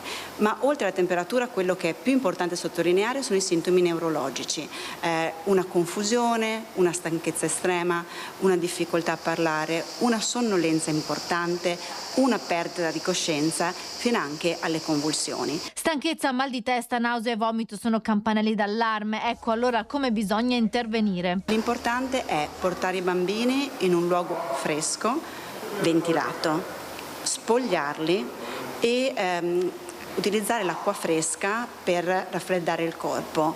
Acqua fresca e non ghiacciata, eventualmente anche con un effetto di ventilazione per favorire l'evaporazione e quindi la perdita di calore. È importante mettere in atto queste manovre prima del trasferimento, perché più breve è l'ipertermia, migliori saranno poi gli effetti, quindi il recupero. Cappellini in testa, indumenti leggeri e chiari per i bambini che frequentano ancora gli asili o i centri estivi e trascorrono tanto tempo all'aperto. Preferire luoghi ombreggiati e ventilati e un'alimentazione fresca e leggera. Attenzione anche ai viaggi in auto. Lasciare i bambini in macchina anche per pochi minuti, pur con il finestrino aperto, in condizioni climatiche come quelle che stiamo sperimentando, sostanzialmente è estremamente pericoloso, perché la temperatura interna può crescere in alcune circostanze anche di 10-20 gradi in pochi minuti. Abbiamo un aumento degli accessi in pronto soccorso in tutti questi giorni, in particolare lunedì abbiamo raggiunto un picco di 260 accessi, quindi piuttosto elevato. Il lunedì è sempre la giornata peggiore, ma questa è stata calda. Derivanti da malori legati alle alte temperature? In parte anche, abbiamo però riscontrato sostanzialmente soprattutto delle disidratazioni in pazienti anziani. Fortunatamente non abbiamo avuto sindromi gravi da calore.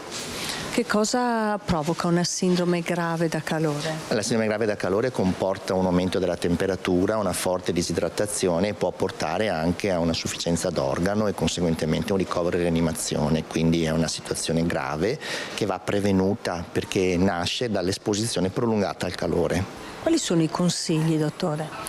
I consigli sono quindi di non esporsi al sole o al calore durante le ore più calde, questo è il primo consiglio, e non è generico, vale soprattutto per chi lavora e quindi i muratori, le persone che lavorano in cantieri, sulla strada eccetera sanno, ma in genere questa prevenzione la fanno le aziende stesse, che in questo periodo, in quelle fasce orarie non è possibile lavorare, devono fare gli stop.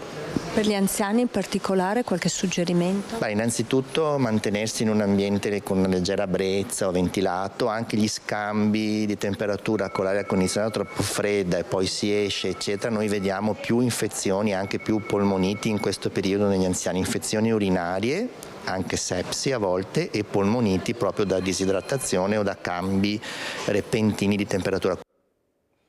Avete sentito i consigli sia della pediatra che del medico di medicina generale di famiglia, perché la prevenzione è fondamentale, è una cosa veramente che dobbiamo stare attenti. Gli accorgimenti ci sono, non fatti superficiali, state molto attenti, specialmente se avete delle patologie, rimanete in casa, cercate di avere delle case fresche oppure rivolgetevi ai centri dove potete veramente andare, ad esempio un centro importante anche qua a Silea, il centro anziani, circolo pensionati al passo di Cendon. Volevo ricordare anche questa giornata mondiale dell'incontinenza, il 26 giugno, ore 18, presso Sala Conferenze, Circolo Anziani al Passo Cendon di Silea.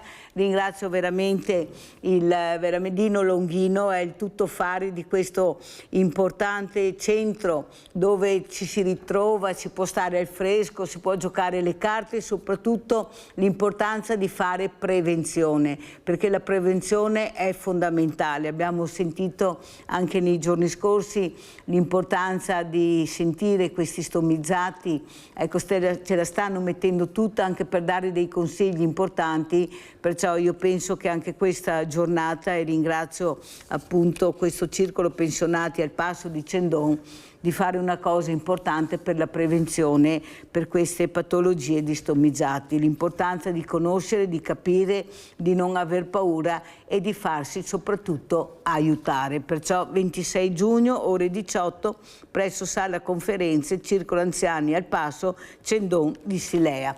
Detto questo invece andiamo a vedere, visto che abbiamo parlato di fresco, di verde, andiamo a vedere cosa è successo a Botteniga, veramente in questo posto, Botteniga giù alberi, andiamo a vedere il servizio a Treviso e poi lo commentiamo. Motoseghe in azione lungo il Botteniga per abbattere gli alberi considerati a rischio crollo. Un intervento urgente disposto dal Genio Civile a quasi 3 mesi dalla tragedia costata la vita a Pietro Monici, il vigile del fuoco volontario di 38 anni, ucciso da un pioppo precipitato improvvisamente sull'argine mentre stava pescando.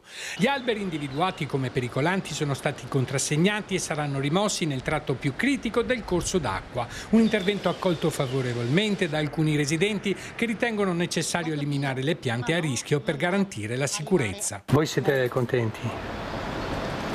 Se sono pericolose, sì. visto il precedente che è successo, meglio. Ma non mancano le polemiche. Bastava sfoltirli un po'. Cosa dice lei? Invece di fare sto disastro. È un peccato, speriamo, sarebbe bellissimo ripiantassero qualcosa. Altri residenti invece criticano tempi e modalità dell'intervento ritenuto tardivo. Se si interveniva nel momento giusto, il signor Pietro sarebbe ancora vivo, l'albero sarebbe ancora in piedi e non ci sarebbe stato quello che sta avvenendo ora, un taglio indiscriminato di alberi anche sani. Questo è il pioppo che ha ucciso Pietro, segnalato dal 2012, è marcio. È ancora qua dal 9 di aprile. Probabilmente forse dovranno fare ancora delle indagini, qualcosa, non lo so, ma dall'altro giorno li hanno segnati tutti. Tutto un tratto, piazza pulita di tutti. Secondo alcuni il problema non riguarda soltanto gli alberi pericolanti, ma soprattutto le condizioni degli argini che in diversi punti mostrano evidenti segni di erosione e cedimento. Cittadini che raccontano di aver segnalato la situazione più volte nel corso degli anni agli enti competenti, senza però ricevere risposte o interventi risolutivi. Qua sta crollando, lì è crollato palesemente. Qui c'erano le radici che tenevano su, io spero facciano qualcosa, ma insomma si vede proprio chiaro che è tutto mangiato qua. Intanto, a pochi metri dall'epigrafe che lo ricorda, già c'è ancora il tronco del pioppo che il 4 aprile scorso costò la vita al vigile del fuoco volontario, silenziosa testimonianza di una tragedia che la città non ha dimenticato. A voi le riflessioni a casa su quello che sta succedendo su questo territorio fragilissimo. Io penso che qualcuno dovrà pure impegnarsi a capire che bisogna investire in questa fragilità del territorio. Non può esserci che dopo il morto succede tutto, dobbiamo fare prevenzione. A proposito di prevenzione che si parlava prima, anche prevenzione del territorio, guardate che è una cosa incredibile, abbiamo una fragilità, una cosa che fa rabbrividire, non siamo sicuri da nessuna parte, questa è la realtà. Il problema è che per fare questo bisogna che diano la possibilità di investire nel territorio, ma investire veramente in maniera economica molto forte, perché avete visto cosa sono le fragilità. Ecco, succede poi che questo cambiamento climatico fa alzare le temperature e poi magari quei rovesci incredibili dove si allaga tutto, perciò ancora più fragilità. Io sono dell'idea che forse più delle grandi opere servirebbero, e soprattutto sono convinta che anche voi a casa siete d'accordo con me, la sicurezza del territorio è ben altra. È veramente, come dice il buonsenso di queste persone intervistate, investire negli argini, mettere in sicurezza gli argini, vedere veramente cosa c'è da togliere, cosa c'è da rinforzare, tanti enti che non si capisce mai perché prima non li sentiamo, non li vediamo mai, poi all'improvviso arrivano tutti su un colpo, tutti che passano il cerino, la colpa non è mai di nessuno, è solo della persona magari che era là, che è morta, magari pensate voi, e invece questo non deve accadere. Io mi ricordo una volta c'era questo barcaiolo che tagliava tutte le alghe del Sile, tutte quelle erbacee, c'era sempre questo rispetto anche per l'ambiente, poi è sparito tutto, la sicurezza. Non so di che sicurezza stiamo parlando se siamo ancora in queste condizioni, per non parlare poi degli incidenti stradali. Avete sentito quanti incidenti stradali anche in questi giorni, veramente incredibili. Andiamo a vedere questo mortale sul camion sulla Romea, andiamo a sentire Venezia, mortale camion Romea. Tragico incidente all'Ova di Campagnalupi all'altezza del distributore di benzina Vega lungo la Romea poco dopo le 13. Un camionista che trasportava lastre d'acciaio ha perso la vita finendo contro l'auto guidata da una ragazza di 24 anni, ora in gravissime condizioni. Secondo una prima ricostruzione, l'uomo nella frenata per evitare l'impatto con l'auto sarebbe stato schiacciato dalle lastre che scorrendo in avanti hanno divelto la cabina schiacciandola. Sul posto sono intervenuti anche i vigili del fuoco da Mestre, Mira, Piove di Sacco, oltre al SUEM 118 e l'elisoccorso che ha trasportato d'urgenza la 24enne all'ospedale di Mestre. I mezzi sono finiti di traverso sulla carreggiata, bloccando completamente il passaggio. Sul posto è intervenuta una pattuglia della Polizia Stradale di Venezia per effettuare i rilievi, oltre ai carabinieri di Vigonovo per la gestione della viabilità. Traffico in tilt per ore. Ecco, anche spostarsi è diventato un grande problema, guardate, veramente non si riesce più a capire tra i lavori in corso, tra fragilità del territorio, qui non ci si muove più, ci si impiega ore per fare pochi chilometri, lavori soprattutto, io insisto, che dovrebbero essere fatti di notte in certe situazioni, lavori molto importanti, e invece continuiamo ad avere queste città incastrate con questi lavori senza respiro, guardate, che dureranno anni poi oltretutto, perché c'è, allora adesso il leitmotiv è: i cittadini non sono d'accordo sul lavorare di notte. Ma quali cittadini? Quanti sono questi cittadini che protestano? Allora vogliono vedersi le strade chiuse per anni, oppure preferiscono veramente accorciare i tempi e cercare tutti quanti noi di mettere, perché poi a chiunque capiterà, non è che capiti solo da una parte. Abbiamo un telefono, chi abbiamo in linea? Daniele Bedelago. Ciao Daniele caro. Allora, che c'è la rete Veneta, che via 20, che si vede Sbalzi, la via linea. E dopo volevo dire che bisogna stare attenti a lavorare qua, perché è morta una persona da Castelmino della Ranna, che lavorava in caffè della Puenta qua a Castelmino, del caldo. Quindi quel caldo bisogna stare dentro. Bravo. E andare fuori con il più fresco. Ci avremo salute. Grazie, grazie Daniele, non ho capito, ha detto Daniele che si vede a Sbalzi, non sarà di sicuro colpa nostra, ma purtroppo sapete anche il caldo può influire anche sulle antenne, perché questo è veramente importante dire, perché magari qualcuno pensa che siamo noi, ma non è assolutamente vero.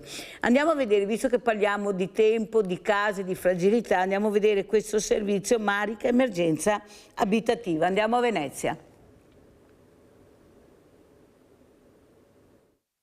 Attualmente sì, è senza fissa dimora, pur lavorando, e qui abbiamo altri utenti in questa situazione e non ha attualmente speranze, perché si è rivolta anche agli uffici della coesione sociale, ma non ha avuto risposte. Quella di Marica e della sua odissea senza una casa è stata definita da Susanna Polloni, portavoce della Rete Solidale per la Casa, la storia di un abbandono istituzionale, ma anche un caso emblematico di come si viva oggi in una città come Venezia, dove avere uno stipendio può non essere sufficiente. Da quanto tempo è senza casa?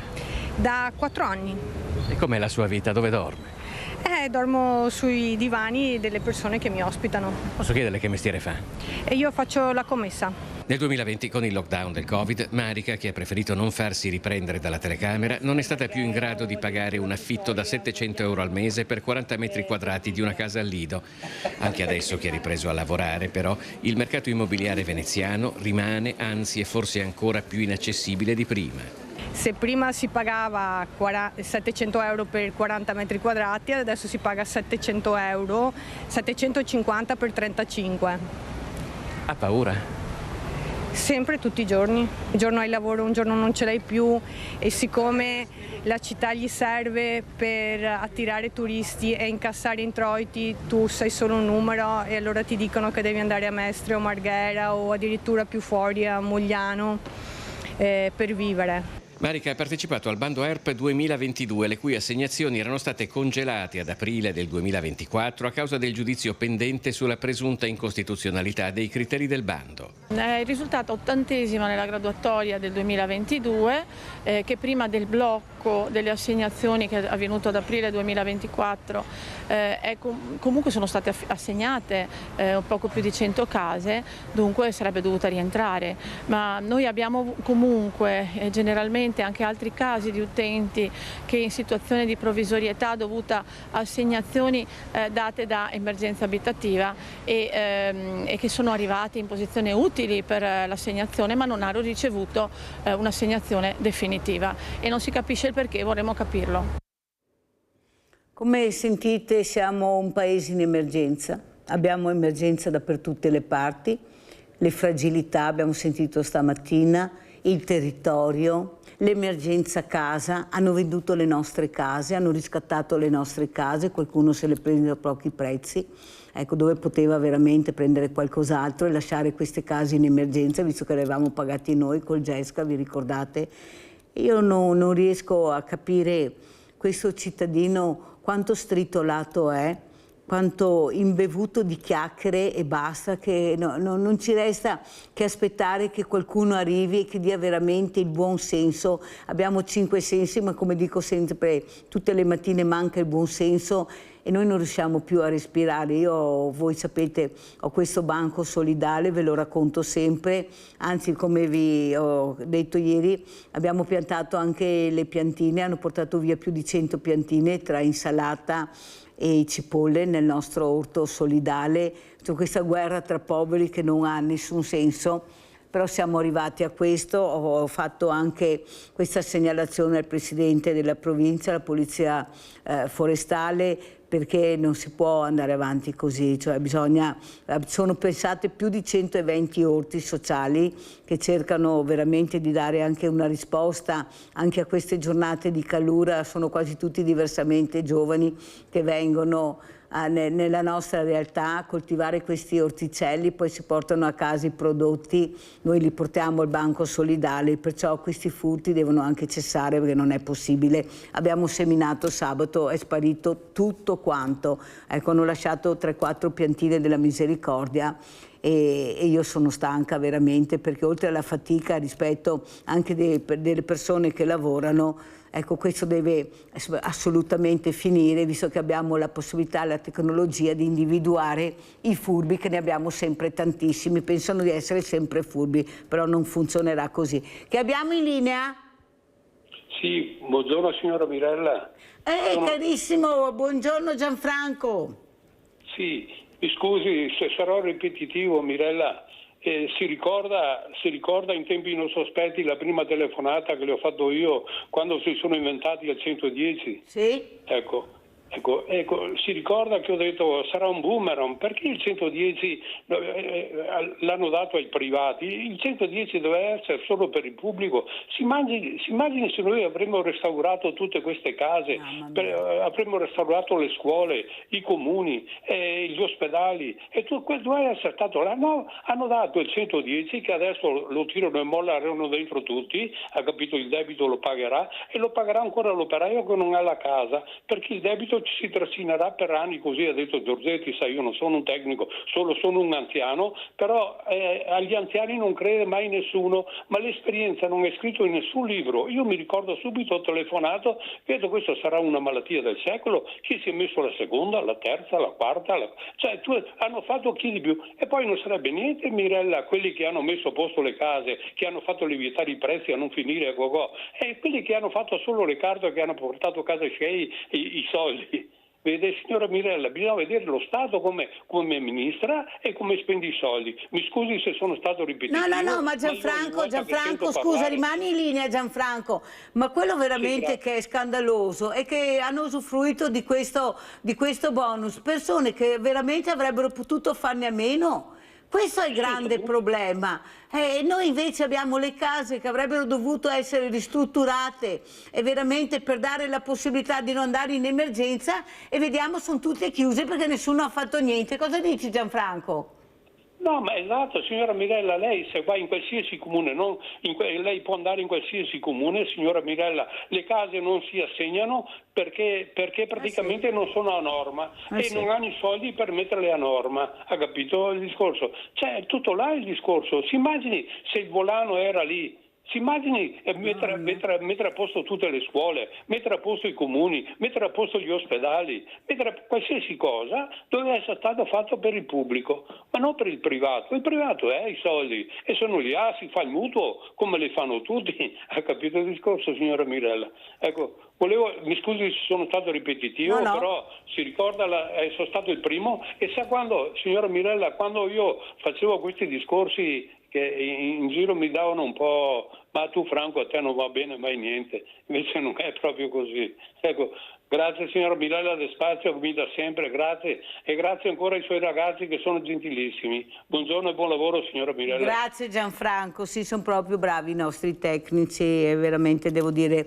devo sempre ringraziarli perché delle volte riescono a fare miracoli e voi non vedete, ma loro veramente delle volte fanno miracoli per cercare di dare a Mirella il massimo, e io li ringrazio tutti, sono veramente meravigliosi, ogni tanto bisogna anche ricordarsi, perché sì, i giornalisti, ma se non ci fossero i tecnici, come dice il nostro direttore Baciali, il giornalista non esisterebbe, perché è veramente, l'ha detto il nostro direttore Luigi Baciali, che salutiamo.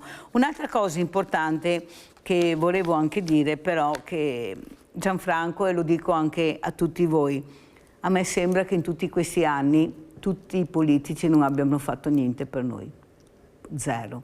Io penso che molti di loro hanno fatto i propri interessi, la propria visibilità, vogliono anche ritornare dopo aver fatto disastri con i soldi pubblici, sta a noi capire dove andare, noi non sappiamo più cosa fare.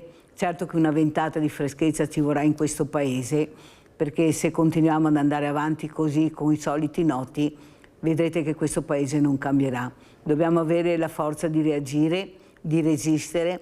La resilienza sarà la nostra arma micidiale, sperando però appunto che qualcuno riesca a capire, soprattutto noi tutti, che il cambiamento ci vuole in questo Paese. Non si può continuare veramente a vivere e sopravvivere su cose che non esistono, ma se veramente noi abbiamo bisogno che questo Paese rinasca. Siamo il più bel Paese del mondo, avete sentito anche prima l'imprenditore con una genialità, con un artigianato, ma con tutto, che tutti ci invidiano, però purtroppo qualcuno non riesce a capirlo e dobbiamo farglielo capire noi nel bene e nel male, perché così non si può andare avanti. Avete visto cosa devono fare i genitori per il dopo di noi e vi posso assicurare che qualcuno sta cercando di remare contro anche questa mostra, perché dà fastidio a qualcuno naturalmente, no? Questi genitori che si ribellano, che dicono ma dove siete, cosa fate per noi? Se non ci fossimo noi, i nostri figli che fine farebbero?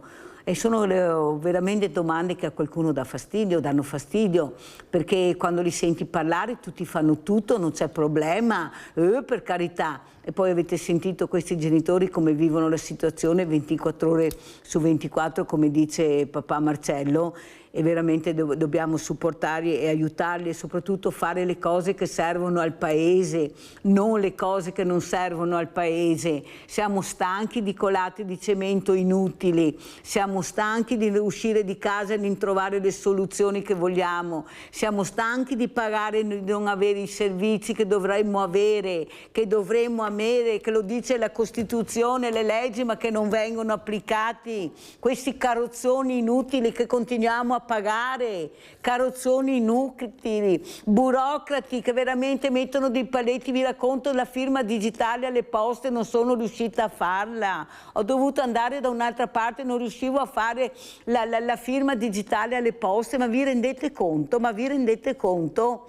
Perdi tempo, giornate, e dopo qualcuno ti dice guarda che forse è meglio che vai da un'altra parte. Ma allora che servizi mi danno? Se non sono in grado di dare i servizi, che non li diano, perché non è possibile girare a vuoto, perdere giornate. Per chi? Per cosa? Perché ci sono persone incompetenti che non sanno fare. Molte volte negli uffici che ci ritroviamo devono mettere la competenza, perché noi paghiamo, noi con le tasse paghiamo questo e dobbiamo avere persone competenti, non farci girare oppure con questi call center che non riesci a capire neppure dopo un quarto d'ora se hanno capito o no cosa vuoi. Siamo stanchi. Allora, visto che siamo stanchi, andiamo a vedere questo Tognoli, Ace Gas, clienti poveri. Trieste. Parliamo sempre nello spirito d'insieme di due protocolli che abbiamo firmato questa mattina con Acegas, APS Amga e con Est Energy. Qual è l'obiettivo di questi protocolli? È quello di venire incontro alle famiglie, alle cittadine e ai cittadini che non riescono a pagare le bollette perché sono sempre più care. Questo è il tema. Lo spirito è quello di venire incontro a queste persone, di capire situazione per situazione quella che è l'entità, la difficoltà, il debito ovviamente, e poi da parte del Comune saldare, diciamo, il 50% di questo debito, il restante 50% dilazionarlo e quindi rateizzarlo. Questo è molto importante, farlo con grande tempestività, perché ovviamente gli importi sono ancora contenuti. e fa sì che questi importi non crescano fino a diventare di problemi irrisolvibili. Quindi veramente una cosa utile per le persone, perché le bollette sono sempre più care.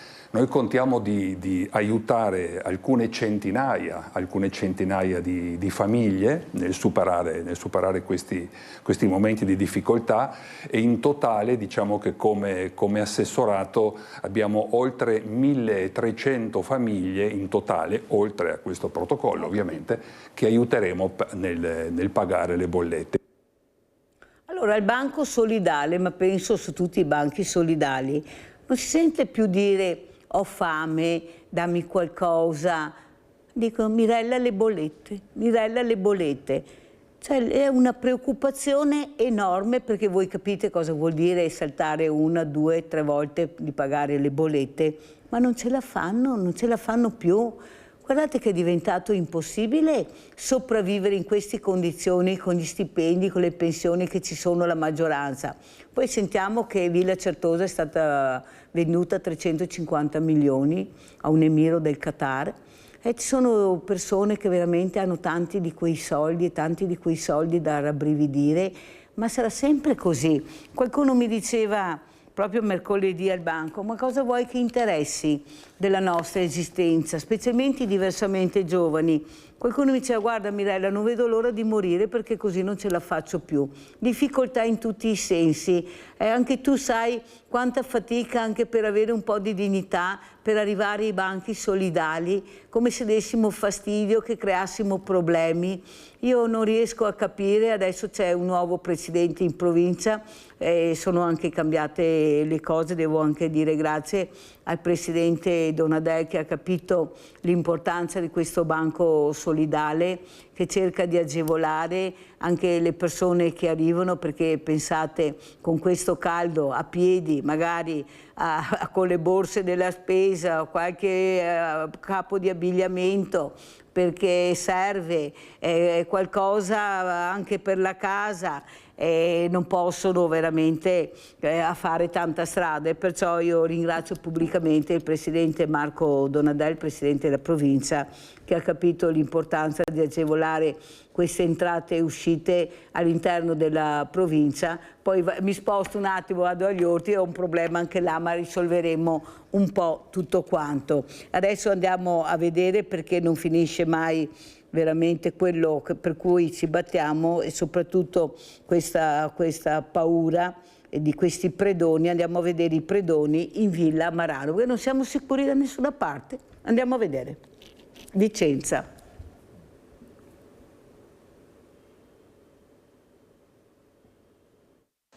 I ladri sono tornati a Marano Vicentino. Dopo l'ondata di furti di qualche mese fa, ora nuovi colpi, almeno 3 in pochi giorni. L'ultimo in via Prole, dove è stata presa di mira la casa di una coppia di anziani ultrasettantenni che si sono allontanati per alcune commissioni in pieno giorno, addirittura alle 9:30 del mattino. La preoccupazione dei proprietari, così scossi da non sentirsela di raccontare quello che è accaduto ai nostri microfoni, è che i predoni abbiano tenuto d'occhio la casa prima di entrare in azione, come avrebbero confermato i vicini, che hanno notato un'auto scura con 4 persone in zona, senza però sospettare si trattasse di malintenzionati. Evidentemente una banda che sapeva il fatto suo, che ha rubato tutto quello che ha trovato di valore, mentre non risulta il furto di un fucile, come sembrava in un primo momento. Le indagini sono affidate ai carabinieri della compagnia di Tiene, impegnati in un sopralluogo in rilievi scientifici per cercare eventuali collegamenti con altri colpi recenti avvenuti in questa zona con modalità simili. Abbiamo Daniele da Verona in linea. Ciao Daniele. Salve, buongiorno signore, sui ospiti. Che devono ancora arrivare, si ritardano, hanno detto che c'è un traffico della Madonna. Vabbè, andiamo avanti, vai Daniele. Sì, niente, volevo dire riguardo, per quanto riguarda problemi economici qua in Italia. Allora, intanto bisognerebbe fare una perequazione, nel senso che siccome il 90%, 85-90% della tassazione è pagata dai dipendenti, attenzione, facciamo un'aliquota tipo fino al 43% di trattenuti sui dipendenti, bene, sugli utili aziendali di ogni azienda pagano al massimo il 24%, cioè di cosa stiamo parlando? Cioè, i datori di lavoro che prendono, diciamo così, vabbè, per carità, ognuno investe e per carità se lo merita anche, però non mi sembra una cosa molto equa, nel senso, se io pago il 43 dovranno pagare il 43 anche loro, cioè non capisco mica la motivazione perché loro devono pagare il massimo del 24.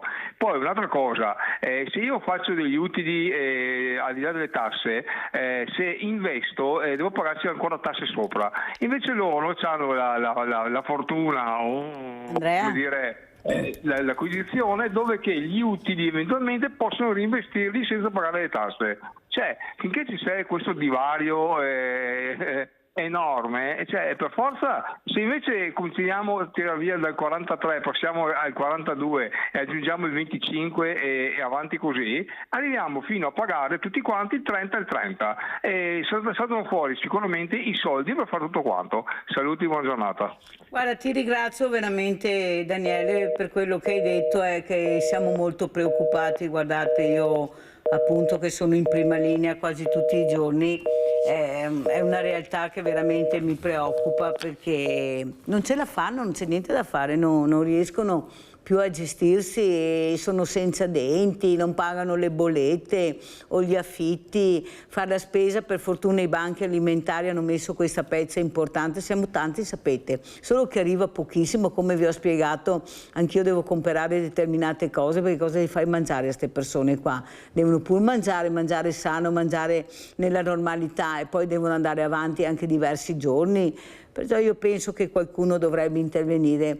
Ma sono convinta che se non ci sarà questo cambio di marcia, non credete alle allodole, non credete alle allodole. Ecco, cercate di svegliarvi, questo programma si chiama Sveglia Veneti, e non credere a tutto quello che qualcuno vi sta raccontando, perché in tutti questi anni non abbiamo visto risultati, non li abbiamo visti, ed erano là che governavano e potevano dare delle risposte, perché dove vogliono i soldi li trovano. Questo è il grande problema. Dove vogliono i soldi ci sono sempre, ma per i poveri, per le fragilità non ci sono mai, non li trovano mai, diventi un problema, non gliene frega niente, prima esci meglio è.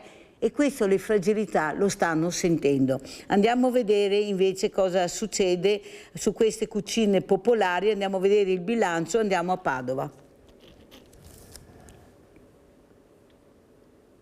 Ogni euro che viene speso all'interno di questa struttura ha la capacità di duplicarsi, di diventare 2,19 euro di ritorno sociale effettivo, e lo abbiamo appunto misurato attraverso l'indicatore S-ROI. Questo è uno dei dati principali del bilancio sociale 2025 delle cucine economiche popolari di Padova. Ogni euro speso ha un impatto sociale, ovvero un valore restituito alla collettività di più del doppio. Questa analisi grazie all'indicatore S-ROI, che analizza i 4 servizi principali della storica associazione padovana: il servizio mensa, il servizio sanitario, il servizio di igiene personale e il servizio di ascolto e orientamento. Le cucine economiche popolari sono questa realtà storica conosciuta prevalentemente per il servizio mensa, ma ergono alla luce proprio dell'esperienza, dell'incontro, dei bisogni delle persone, ergono anche molti altri servizi, in particolare il servizio sanitario, il cura della persona, che vuol dire le docce, vuol dire i vestiti e tutto quello che le persone ci chiedono, fermo posta per i bagagli, il cellulare, l'accompagnamento al lavoro, le informazioni per quanto riguarda il punto di vista legale, ecco, ovviamente in rete con altre realtà, però le cucine cercano di rispondere ai bisogni primari delle persone senza dimora. Nel 2025 si è registrato un più 2,4% di persone che si sono rivolte alle cucine di via Tommaseo, con un totale di 3.624 utenti provenienti da 93 nazionalità. Sempre nel 2025 sono stati distribuiti quasi 84.000 pasti ed erogate 2.738 prestazioni sanitarie in collaborazione con l'ULSS e Euganea, numeri che raccontano l'impegno di 216 volontari, 15 dipendenti e 5 suore elisabettine. credo sia proprio un presidio sociale, ecco, perché questa è una porta aperta e qua entrano persone le più varie, appunto 93 nazioni diverse, poi quando dai risposte ai bisogni primari uno viene, ecco, è secondo me proprio un osservatorio molto concreto e diretto della realtà delle persone in situazioni di vulnerabilità. Avete sentito che numeri ci sono? Ma vi rendete conto come siamo presi? E se non ci fossero queste realtà, questo mondo del volontariato che sta mettendo le pezze dappertutto ed è colpito anche lui da questa burocrazia, è una cosa veramente incredibile quello che sta succedendo. Abbiamo un'altra telefonata, Raffaello. Ciao Raffaello. Buongiorno signora, gentilissima. Ho seguito i ladri che hanno rubato i 2 anziani. Ma siamo stanchi, lo volete capire una volta per tutti che siamo stanchi? Che con i ladri bisogna usare le armi, sì o no? Solo questo voglio dire. Il ladro se ne deve andare a casa sua a rubare, non qui. Siamo stanchi. Non si può muovere un anziano, andare dal dottore di qua e di là, che subito i ladri al comando. I ladri. Una volta per tutti bisogna usare le armi, punto e basta. Abbiamo sentito la riflessione di Raffaello, ognuno faccia le proprie, qui i microfoni sono aperti, però dobbiamo anche stare molto attenti che qualcuno non le usi prima di noi, perché magari non sappiamo neppure usarle queste armi, perciò bisogna sempre stare attenti di più. E adesso andiamo in pubblicità.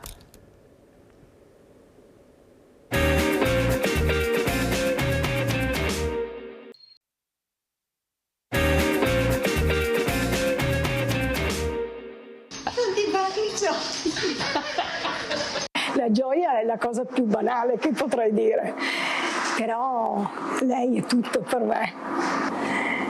Se non hai qualcuno è difficile affrontare qualsiasi malattia. Poi se hai anche un tumore al pancreas e si sa che magari non tutti riescono a uscirne,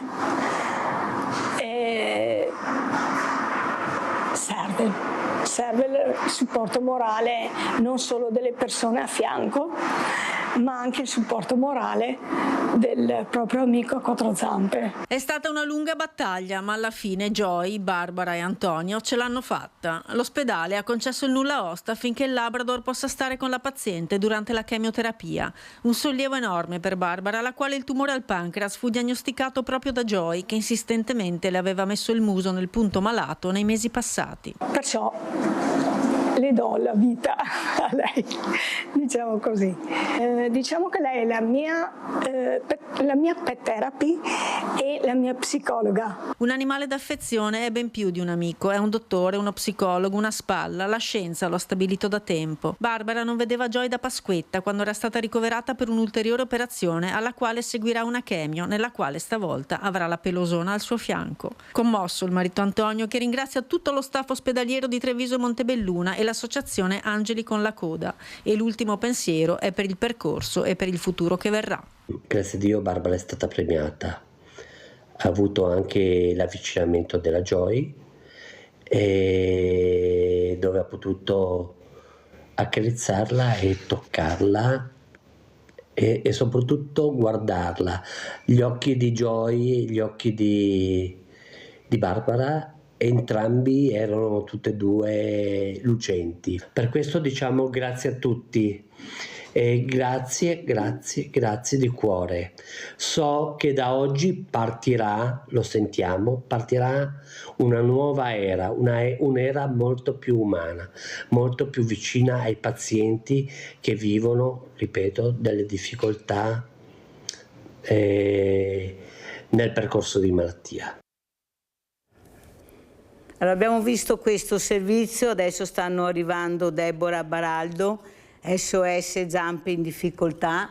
Ecco, vedremo che sorpresa ci porterà Deborah, se riesce ad arrivare qui fuori, ma stanno preparando appunto la sorpresa, perché è una cosa molto importante. Noi veramente dobbiamo sempre dire grazie a questo amico dell'uomo, soprattutto questo cane meraviglioso, è una cosa veramente che fa impressione sentire, vedere veramente come loro riescono a capire le situazioni anche di malattia, di angoscia, di disperazione che i loro padroncini vivono. Ecco, stanno arrivando, guardate, sono bellissimi, ecco la sorpresa, ecco Deborah che sta arrivando. Ciao Deborah, grazie, ciao, tranquilla, tranquilla. Ecco c'è Carolina, e Carolina, quella là, ecco, Carolina sta andando su e giù. Scedi Deborah, sì, vicino a Mirella. Posso sganciare Nicola dal carrello? Sì, puoi sganciare Nicola dal carrello tranquillamente. Ecco, intanto mettiamo il servizio così vediamo, video Canne Nicola che sta... Ciao Nicola, ben arrivato, veramente ben arrivato, andiamo a vedere il servizio.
Allora Deborah sta prendendo questa meraviglia di Canne Nicola, questa è Carolina che sta vedendo veramente la sua padroncina che si sta muovendo per farvi vedere Nicola. È molto importante che voi vediate questa meraviglia. Ciao Nicola, come stai? Guarda Carolina come ti sta guardando. Deborah adesso lo prende, eccola qua, lo prende in braccio.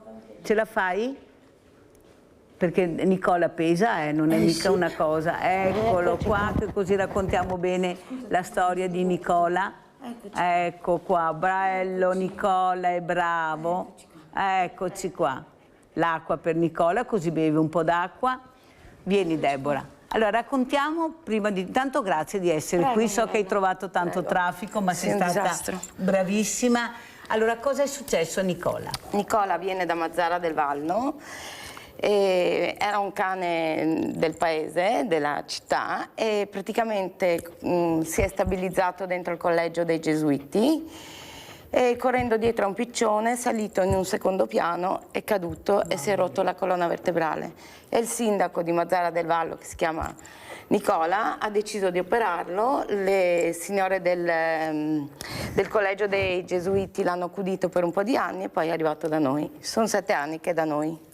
Cosa vuoi dire? È un momento molto particolare, io dico sempre quando inizia l'estate, io quando al mare sono terrorizzata di quello che vedo, ma dico ma possibile che questi non abbiano il buon senso, che non possono capire che questa creatura ha bisogno di altro, non di stare sotto il sole, di prendere 250 miliardi di volte la palla o quel cavolo di giochi che portano. Quest'anno è durissimo. E sopra l'acqua di mare che non fa bene a loro continuamente questi bagni che poveretti sono là. Eccolo qua il nostro Nicola, bravo Andrea, guardate che bel primo piano che ha fatto di Nicola. Allora cosa vuoi dire Deborah e cos'è questo SOS Zampe in difficoltà? Allora SOS Zampe in difficoltà è un gruppo di volontari che nasce, tu mi hai conosciuto ancora tanti anni fa, nasce per aiutare gli animali. Poi io ho iniziato appunto, aiutiamo tanti animali e faccio le catture di cani scappati ai proprietari che naturalmente sono nella disperazione e facciamo le ricerche, facciamo le catture. Cosa posso dire? Che ci sono un sacco di animali che hanno bisogno, ci sono un sacco di animali che soffrono, ci sono un sacco di animali tenuti non in maniera corretta. Aiuto l'acqua, Nicola ha rovesciato l'acqua. Vabbè dai, dopo puliamo. Non tenuti in maniera idonea, nel senso che ci sono un sacco di cani che sono sotto il sole cocente e non hanno acqua. E non hanno neanche ombra, e questa è una cosa gravissima. Ci sono un sacco di gatte, randagge che la gente purtroppo non sterilizza. Quest'anno è veramente un anno infernale. Ma come mai? Eppure, Deborah, mi sembra che l'informazione ci sia, perché non possono dire che non c'è informazione, che non possono essere aiutati, Manca che la non cultura. sanno, cioè sono via di testa, perché io dico, ma come si fa a non capire? Veramente io ho raccontato quel fatto che questa cagnolina era venuta sotto il mio sdraio, sotto l'ombrellone, non voleva assolutamente andare a casa con la sua padrona, non mi conosceva, è venuta là e non si muoveva. Io ho detto alla sua padrona, scusa, ma cosa gli hai fatto che non vuole venire a casa con te? Perché ci sarà pure un motivo che questa cagnolina non voleva muoversi da sotto. Guardi Carolina, guardate Carolina cosa sta facendo, tutte le feste Carolina. Cioè, cosa vorresti dire a questa donna, ecco, che non riesce a capire che c'è qualcosa che non va? Allora, gli animali sono creature secondo me sensibili, come posso dire, cioè il caldo purtroppo, i rumori, hanno bisogno del loro habitat. Portare anche un cane in spiaggia, per quanto lo portiamo con noi, è vero, però fa caldo, c'è la sabbia, c'è un sacco di gente, ci sono i bambini che giocano. Per loro sono tutte cose che in qualche modo vanno a ledere quello che è la loro natura. Cioè, un cane non sta bene in spiaggia in mezzo agli ombrelloni, no? Dove, poverino, dove deve trovare l'ombra? Sotto ai lettini, ma comunque fa caldo. Esatto. Dunque, insomma, cerchiamo di tenerli nei loro habitat, di portarli in posti dove possono stare bene. Di certo non stanno bene in una sagra di paese, dove fanno i fuochi d'artificio, dove spiagge, parchi acquatici, cioè stanno meglio a casa loro. Cos'è che ti preoccupa di più? Cos'è che noti che veramente ti fa star male, Deborah? Ultimamente, che viviamo tutti i giorni, siamo tutte in carne viva per questa cosa, che nei paesi ci sono queste colonie feline che sono nate, dovrebbero rimanere lì in quel posto, perché comunque una colonia felina va censita ma non va spostata, e manca la cultura. Cioè, la gente che ti chiama e ti dice ci sono i gatti, c'è una gatta che ha partorito nel mio garage o nella mia legnaia. Nessuno pensa che quella gatta bisogna sterilizzarla perché partorisce 2-3 volte all'anno e ogni parto sono dai 5 ai 6 cuccioli. E in un anno secondo ci troviamo in tantissimi gatti. E questi casi di rabbia, quel che è successo, che ha messo veramente in quarantena tantissima, ecco, racconta un po', non so se abbiamo un servizio, se troviamo un servizio, ma comunque questa è una cosa raccontiamo. gravissima, perché ha messo un po' in pericolo tantissimi altri cani, perché naturalmente è stato bello il gesto magari di questa persona di portare, però non si fanno queste cose, perché vuol dire mettere a repentaglio tantissimi animali. E poi, insomma, voglio dire, adesso devono essere tutti vaccinati, noi qua non ce l'avevamo, è comunque una cosa grave quella che è successa, gravissima. E per fortuna anche che hanno fatto la vaccinazione gratuita, perciò chiunque. Se i numeri che avete, c'è stata questa partecipazione alla sicurezza appunto della popolazione, Diciamo che io sono in una zona che non mi ha colpito, perché stiamo parlando del Friuli, certo, no? Mentre da noi abbiamo qualche problema con l'Esmania, dei cani che arrivano magari dal sud e sono cuccioli e magari non si può fargli l'esame, però sono tutte cose gestibili. Poi dipende anche, abbiamo un direttore sanitario che è abbastanza tosto. Dunque da noi queste cose qua sono abbastanza contenute. Il discorso della rabbia, per fortuna noi siamo distanti. Per fortuna. Sì. Molti però dicono, Deborah, che queste cure veterinarie costano tanto, costano tantissimo, veramente. Ecco, c'è un'altra signora che accompagna Deborah che dice è vero con la testa. Secondo te come si potrebbe fare? Cosa dovrebbe fare la politica? Perché alla fine dico, ma sempre la politica, no, dove devo andare? Scusa, sono loro che devono dare l'IVA, tutte queste robe qua. Adesso Prego, i cani sono diventati purtroppo un business. le cliniche sono costosissime, la maggior delle cliniche, ma io capisco anche il proprietario della clinica che la vende a una multinazionale. Perché comunque la burocrazia anche per loro è diventata difficilissima, le tasse da pagare, si trovano poche persone gli stipendi sono bassi. Vendendole alle multinazionali loro non hanno tutto sto il proprietario della clinica viene sgraviato di oneri. Esatto, e certo è che oggi un animale che sta male è una follia poterlo portare in una clinica, perché come lo porti dentro, apri la porta, 500 euro sono già partite, ma 1000, 2000, cioè facciamo conti di 3-4 mila euro come fossero briciole. Però qualcun altro dice che c'è anche troppo amore verso questo animale, ecco, hanno sostituito i bambini, l'affetto è stato deviato. Tu cosa vuoi dire, Deborah? Mirella, cosa posso dire? Che io penso che viviamo in un momento dove è diventato tutto molto difficile. Anche il genitore, oggi fare il genitore, o hai un posto di lavoro che ti permette di poter fare il genitore. Parlavo ieri con una signora, i campi scuola dei bambini, come si chiamano i GREST, quelli che fanno 80 euro a settimana. Sì. Cioè, come fa una persona a pagare 80 euro a settimana? Cioè, è troppo. Esatto. Naturalmente un cane ti riempie la vita, ti fa compagnia. Finché non sia male, che sta male. Esatto, ed è un po' meno impegnativo di un bambino, perché tutto costa, i libri, la scuola, i mezzi per spostarli, la babysitter che li porta, cioè la vita è diventata difficile. All'inizio, prima che tu arrivassi, abbiamo fatto vedere un servizio dove l'ULSS 2, e grazie anche al presidente della regione Veneto Stefani, ha fatto entrare questo cane alla persona che appunto faceva chemioterapia. Ecco, cosa vuoi dire sia al presidente Stefani che a questa associazione e soprattutto a quelle persone che non hanno ancora capito il valore e l'affetto di questo animale che ti aiuta a superare ostacoli incredibili e disperazioni incredibili che possono arrivare chiunque all'improvviso? Mirella, diciamo che l'amore degli animali è un amore puro, nobile e genuino. E gli animali, come ti dicevo prima, hanno una sensibilità differente dalla nostra, no?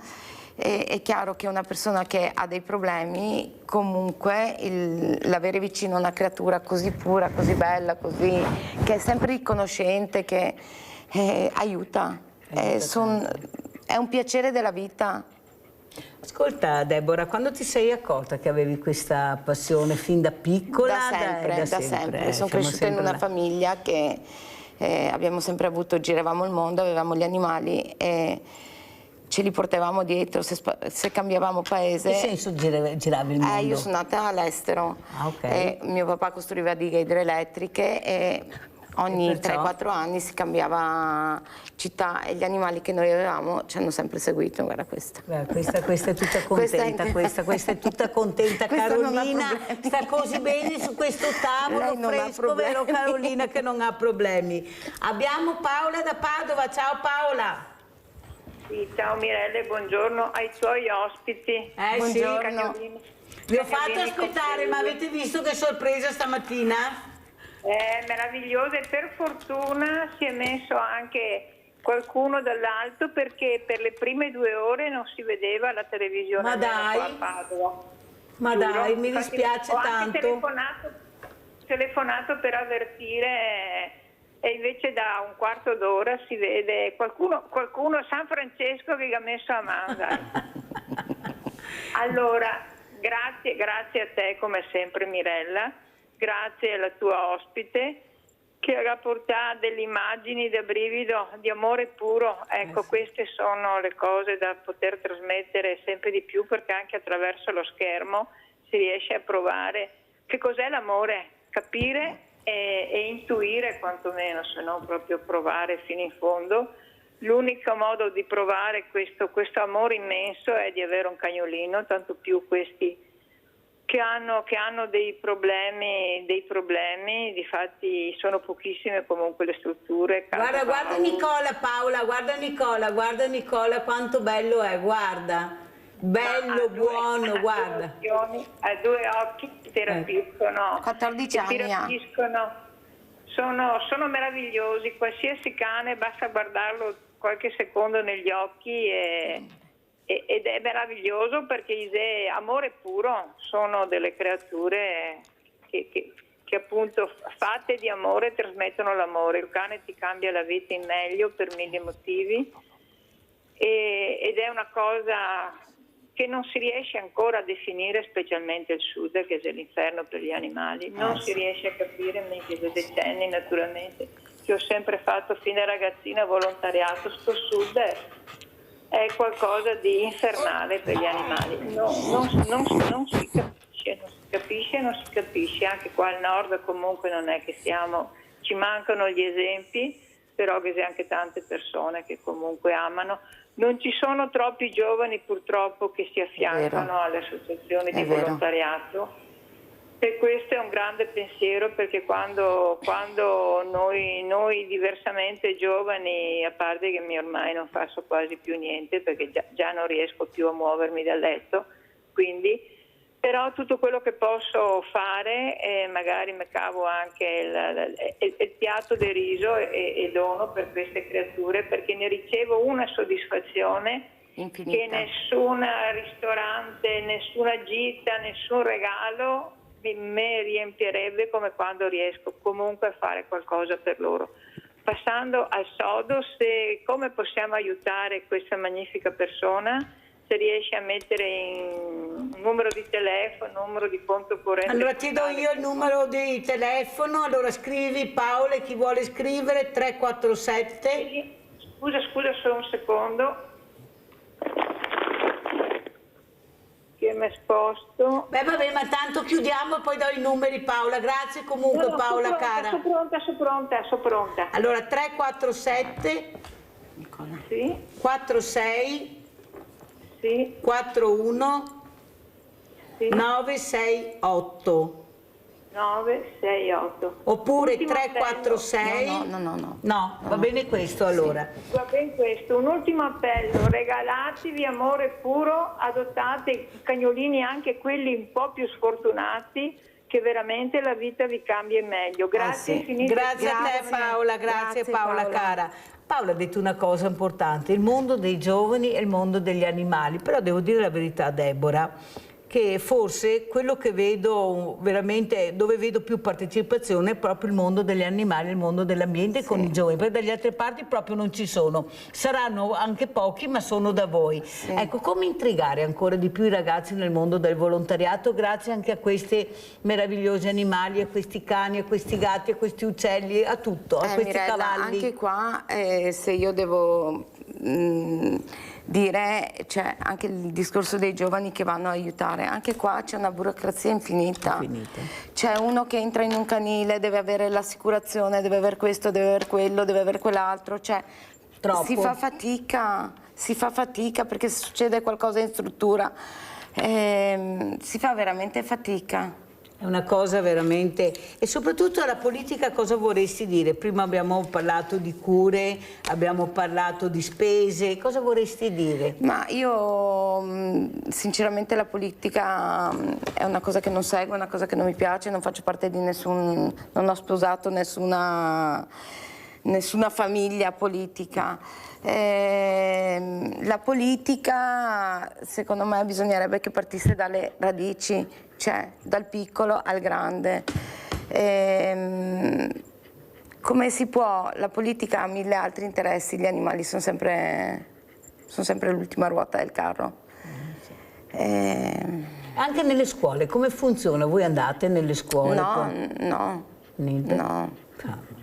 No. Ma come mai? Cioè allora? Cosa dicono? Perché non entrate nelle scuole? Perché mancano proprio dalle radici. Mirella, tu pensa, vivi in un quartiere, io adesso ho sterilizzato 15 gatte femmine e 4 maschi in un quartiere di San Martino residenziale dove ci sono oltre 40 gatti. Ne ho sterilizzato 15 femmine, dunque 80 cuccioli in meno. Qualche anno fa in quel quartiere sono stati avvelenati i gatti, perché è naturale, quando cresce il numero di gatti, poi involontariamente vanno a fare danni, vanno a fare i bisognini nei giardini, nei vasi delle case. Quello che a loro serve, no? Certo, però nessuno ha pensato, e neanche chi dovrebbe pensare a queste cose qua, che queste creature, se ognuno di noi facesse qualcosa, uno alla volta li sterilizziamo tutti e si chiude il cerchio. Certo. Così funziona, ma manca la cultura. Allora andiamo a vedere anche questo maltrattamento di un cane a Padernello, andiamo a vedere. Hector è un esemplare di American Bully di 4 anni, dolcissimo e giocherellone nonostante sia stato maltrattato, lasciato senza mangiare e senza terapie adeguate. A notare l'animale a Padernello una pattuglia dei carabinieri che ha allertato i colleghi della forestale. Immediate le indagini, l'odissea di Hector è iniziata a marzo quando la proprietaria ha deciso di cederlo ad un quarantenne. L'operazione dei carabinieri forestali non si è limitata alla tutela del benessere dell'animale, ma ha portato alla luce un intrigato tentativo di inquinamento probatorio. Il quarantenne è stato denunciato per maltrattamento di animale, ma nei guai sono finite 2 conoscenti dell'uomo, una donna di 60 anni e la figlia 29enne, che devono rispondere di favoreggiamento personale e intralcio alle attività di pubblico servizio a causa di una messa in scena architettata per sviare le indagini. Il cane, vittima di maltrattamento, era stato inizialmente nascosto nel garage del quarantenne e successivamente segnalato dalle 2 donne ai cinovigili del servizio veterinario del SUEM come animale vagante sul territorio di Volpago del Montello. Lo scopo, come accertato dalle indagini, era quello di far figurare l'animale come un semplice randagio e in questo modo liberarsene. Hector è stato sottratto ai 3. Si trova ora presso il canile sanitario di Ponzano Veneto. Ora spetterà alla Procura di Treviso procedere con l'eventuale affidamento ad un nuovo proprietario. I casi di questo tipo, spiegano i militari forestali, sono ormai parecchi ed è necessario sensibilizzare i cittadini che decidono di adottare questo tipo di animale. Carolina mi sta facendo le coccole, guardate Carolina. Cosa vuoi dire? Ecco, questo servizio che tu mi hai detto in questo momento fuori onda, Mirella, sono preoccupata perché le cose stanno peggiorando, sta aumentando il maltrattamento, sì, stanno aumentando gli abbandoni. Prego, Deborah. Allora, intanto quest'anno, sì, perché guardo la Tiziana perché anche lei mi aiuta molto. Ti salutiamo, ciao Tiziana e grazie di esserci. Quest'anno ci sono un sacco di cani recuperati senza chip, che insomma è la prima cosa che tutela un animale, no? Un sacco di cani messi dentro dei recinti, siamo andati a vederne 2 o 3 settimane fa, completamente al sole, senza ombra, con una cuccia di plastica, vuol dire estate caldo e inverno freddo. Molto probabilmente Nicola vuole muoversi. Sì, vuole venire qua da me. Sì, eccola, ecco Nicola che sei vicino alla tua Deborah. Diciamo che Mirella, come ti dicevo prima e continuerò a dirlo, manca la cultura di base, perché anche educare i bambini all'asilo, a scuola, con sti bambini sarebbe importante, anche se in realtà adesso ogni famiglia ha un animale. Sì. Però, anche più di uno? Però manca sensibilizzazione. Ma scusami Deborah, ma questi animali, anche questi cani molto grandi in appartamento che escono 2 volte se escono al giorno, fanno la passeggiatina, ma basta oppure bisognerebbe anche capire? In realtà se un cane è grande e vive in appartamento non ha importanza, perché alla fine quello che l'animale vuole è essere membro della famiglia e avere compagnia. Sì, ma non è nato per muoversi, per stare fuori. Sì, dipende, poi naturalmente ci sono persone che li tengono in appartamento perché non vivono in appartamento. Io sinceramente non sono restrittiva su questa cosa qua, nel senso che un animale chiede di essere membro della famiglia, Poi il sabato e la domenica faranno le lunghe passeggiate, durante il giorno, visto il sistema lavorativo, possono portarlo fuori la mattina e la sera, però perlomeno Mirella sta al fresco, mangia, vive in casa con la famiglia. Preferisco un cane tenuto così che un cane legato a catena oppure in un recinto che non si può neanche muovere. Andiamo a vedere anche queste foto che ha mandato Deborah Baraldo, di questi avvisi di cani e gatti, e poi le commentiamo le foto, perché sono molto importanti questi avvisi che ha mandato Deborah. Ecco, cosa vuoi comunicare con questi avvisi dei cani e dei gatti? Prego Deborah. Adesso vanno, intanto tu inizia allora, pure. Vabbè, gli avvisi era proprio perché mi aveva chiamato là. Sì, sì, e lei ti aveva detto? Mi aveva chiesto appunto che ha visto tante locandine. Che eccole qua. Esatto. Queste locandine servono per quando una persona smarrisce un animale, noi facciamo la ricerca. Questa è la locandina di smarrimento di un animale. Con questa locandina poi viene aperto un gruppo WhatsApp dove ci sono le volontarie e si cerca l'animale volantinando nel paese e nei paesi limitrofi. Questa invece è una persona che ha trovato sto cagnolino l'ha trovato proprio la scorsa settimana, ieri mi ha chiamato che lo adotterà perché è morto il suo proprietario. Il cagnolino continuava a scappare dalla casa, lui l'ha adottato e questo è un cane che è scappato a Treviso, che sta seguendo la Deborah Fiora, che è un'altra persona come noi che cerca gli animali. E poi ci sono le locandine gialle invece proprio che servono quando c'è una difficoltà di un cane o un gatto che cerca famiglia, li facciamo la locandina gialla. Diciamo che queste locandine sono diventate, le facciamo per tutta Italia. E perciò vuol dire che funziona, c'è questa comunicazione, questo intrigare le persone a vedere, a cercare di capire. Funziona tanto, la locandina è il cuore di ogni ricerca. Il cuore proprio di ogni ricerca, e grazie alla locandina che arriva. Dove mettete voi queste locandine principalmente? Dove vengono esposte? Un po' dappertutto, nei distributori, chiesa, cimitero, farmacie, fermate degli autobus, pizzerie da sport, nei campi scuola dei bambini, nelle scuole. Le mettiamo un po' dappertutto nei punti strategici, perché appunto grazie alla locandina arriva la segnalazione. Ascolta Deborah, ormai siamo quasi in chiusura e soprattutto l'abbandono in questo periodo estivo, si va in vacanza, ciao cane, ciao gatto. Cosa vuoi dire? Vorrei dire che ci sono un sacco di persone, noi ad esempio sul nostro territorio d'estate andiamo in tantissime case a dar da mangiare ai gatti che sono più indipendenti, a pulire le lettiere.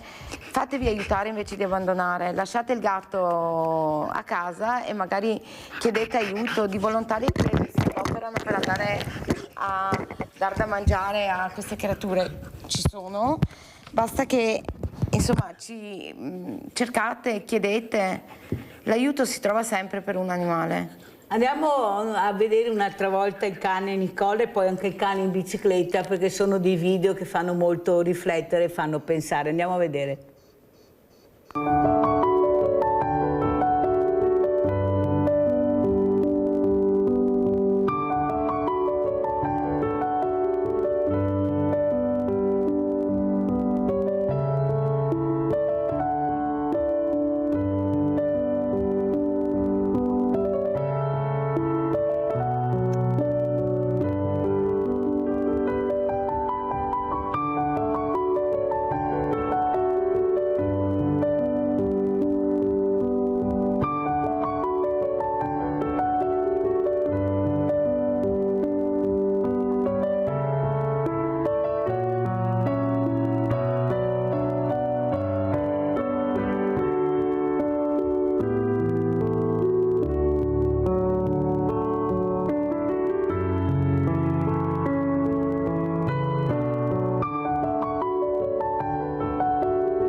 Allora Deborah Baraldo, come ci saluti, con quale messaggio? Noi salutiamo veramente questo meraviglioso cane Nicola. Ciao Nicola, salutiamo anche Carolina che sta girando tranquilla, è qua dietro Carolina. Deborah? Grazie Mirella di questo invito di oggi. Chiedo veramente a tutti di mettervi una mano sul cuore, di trattare questi animali, non si pretende che dormano nel letto, ma di trattarli con rispetto e amore. E di avere un po' di sensibilità, magari anche se abbiamo degli animali che non sono nostri, se possiamo dare una mano, diamola. Aiutiamoli. Aiutateci, aiutiamoli, aiutateci. Grazie. Adesso andiamo a vedere il vostro assegno che è andato. È sabato, siamo a Bassano e siamo con Tiberio Del Bra e Galdino Chemello, che voi già conoscete perché loro fanno una cosa bellissima. Ogni anno regalano ai veneti schiacciati dalla crisi un assegno che è la cifra che loro raccolgono con questa meravigliosa festa che fanno. Allora, iniziamo. Com'è andata quest'anno questa festa e diciamo cos'è questa bellissima iniziativa e festa che fate? Quest'anno Mirella è andata benissimo, che fa le cose è il tempo. Le giornate sono state a favore, abbiamo avuto tanta gente, specialmente a mangiare. Diciamo come si chiama però questa festa? Festa della Madonna Addolorata, Crosara di Nove. E niente, facciamo 6 giorni di festa. 6 giorni a settimana. Una settimana, venerdì, sabato e domenica, venerdì, sabato e domenica. E tutto è andato a favore, in poche parole, ecco. Tempo bello, gente ha risposto. Bello, ha risposto sia la prima domenica sia che la seconda domenica, perché è tempo a favore, ecco. Vengono tanta gente, specialmente Foresta, da tutte le parti, in poche parole. Che è bellissima, perché io sono stata proprio bella. Siccome che ormai da tanti anni la festa ha un come si dice, un ricavato che dopo va in solidarietà, tante cose, specialmente sul mare. Insomma, abbiamo cominciato così e continuiamo ad andare avanti così. E da 2 o 3 anni abbiamo trovato il posto anche per Mirella per consegnare la busta, che questa... Eccola qua, grazie. Grazie, che poi noi apriremo. Esatto. Allora, come mai così tanta gente vi segue? Perché ormai sono anni, certo che fate una bella cosa e l'iniziativa poi al finale è la solidarietà, perciò questo qua vi dà proprio merito e onore. Ma come mai avete scelto ancora una volta, avete deciso di aiutare i veneti schiacciati? Beh, diciamo, prima di tutto facciamo un po' del retro della festa. La festa l'hanno organizzata 44 anni fa, i nostri genitori, che adesso purtroppo non ci sono più. Noi abbiamo preso questa eredità e la portiamo avanti e vediamo che la gente partecipa, anche perché la finalità è sempre quella della beneficenza in sostanza. E abbiamo scelto, mi sembra 4 anni. 4 anni che diamo questo contributo ai veneti schiacciati dalla crisi, appunto per questo motivo, perché ormai la gente è iniziata 44 anni fa col discorso della bimba che doveva andarsi a operare all'estero, e da lì è partita questa iniziativa. E noi altri figli abbiamo collaborato con i genitori e adesso siamo diventati ormai vecchi e abbiamo appunto fatto questa festa appunto per il fabbisogno della gente. In questi 4 anni abbiamo pensato di darli anche ai veneti schiacciati dalla crisi, appunto per questo motivo, perché hanno bisogno anche loro di barcare il lunario. Sì, sempre tanto. Bambini, ecco, sempre punto di riferimento i bambini. Noi abbiamo fatto la raccolta farmacie per i bambini con la Fondazione Francesca Rava. Voi bambini in primo piano. Io dico sempre che i bambini vanno aiutati, che i bambini non hanno colori, i bambini non hanno nessuna colpa e noi quando sono in grosse difficoltà dobbiamo esserci, e mi fanno piacere queste parole che Galdino hai detto. Sì, anche quest'anno abbiamo 2 bambini anche noi da dare un contributo. E naturalmente queste cose, quando si fa beneficenza, non si dice mai, diciamo, a chi si dà platealmente, diciamo. Allora è giusto, sì. Perciò oltre al nostro aiuto, la gente vuole sapere dove va i soldi. Naturalmente io faccio anche un altro discorso. La festa è andata bene perché perché la gente partecipa perché sa l'obiettivo che da raggiungere finale, che è la solidarietà. Allora voi avete capito, non solo i Veneti Schiacciati, ma loro aiutano anche altre realtà, altri bambini in difficoltà, e io di questo dico grazie. Adesso apriamo la busta,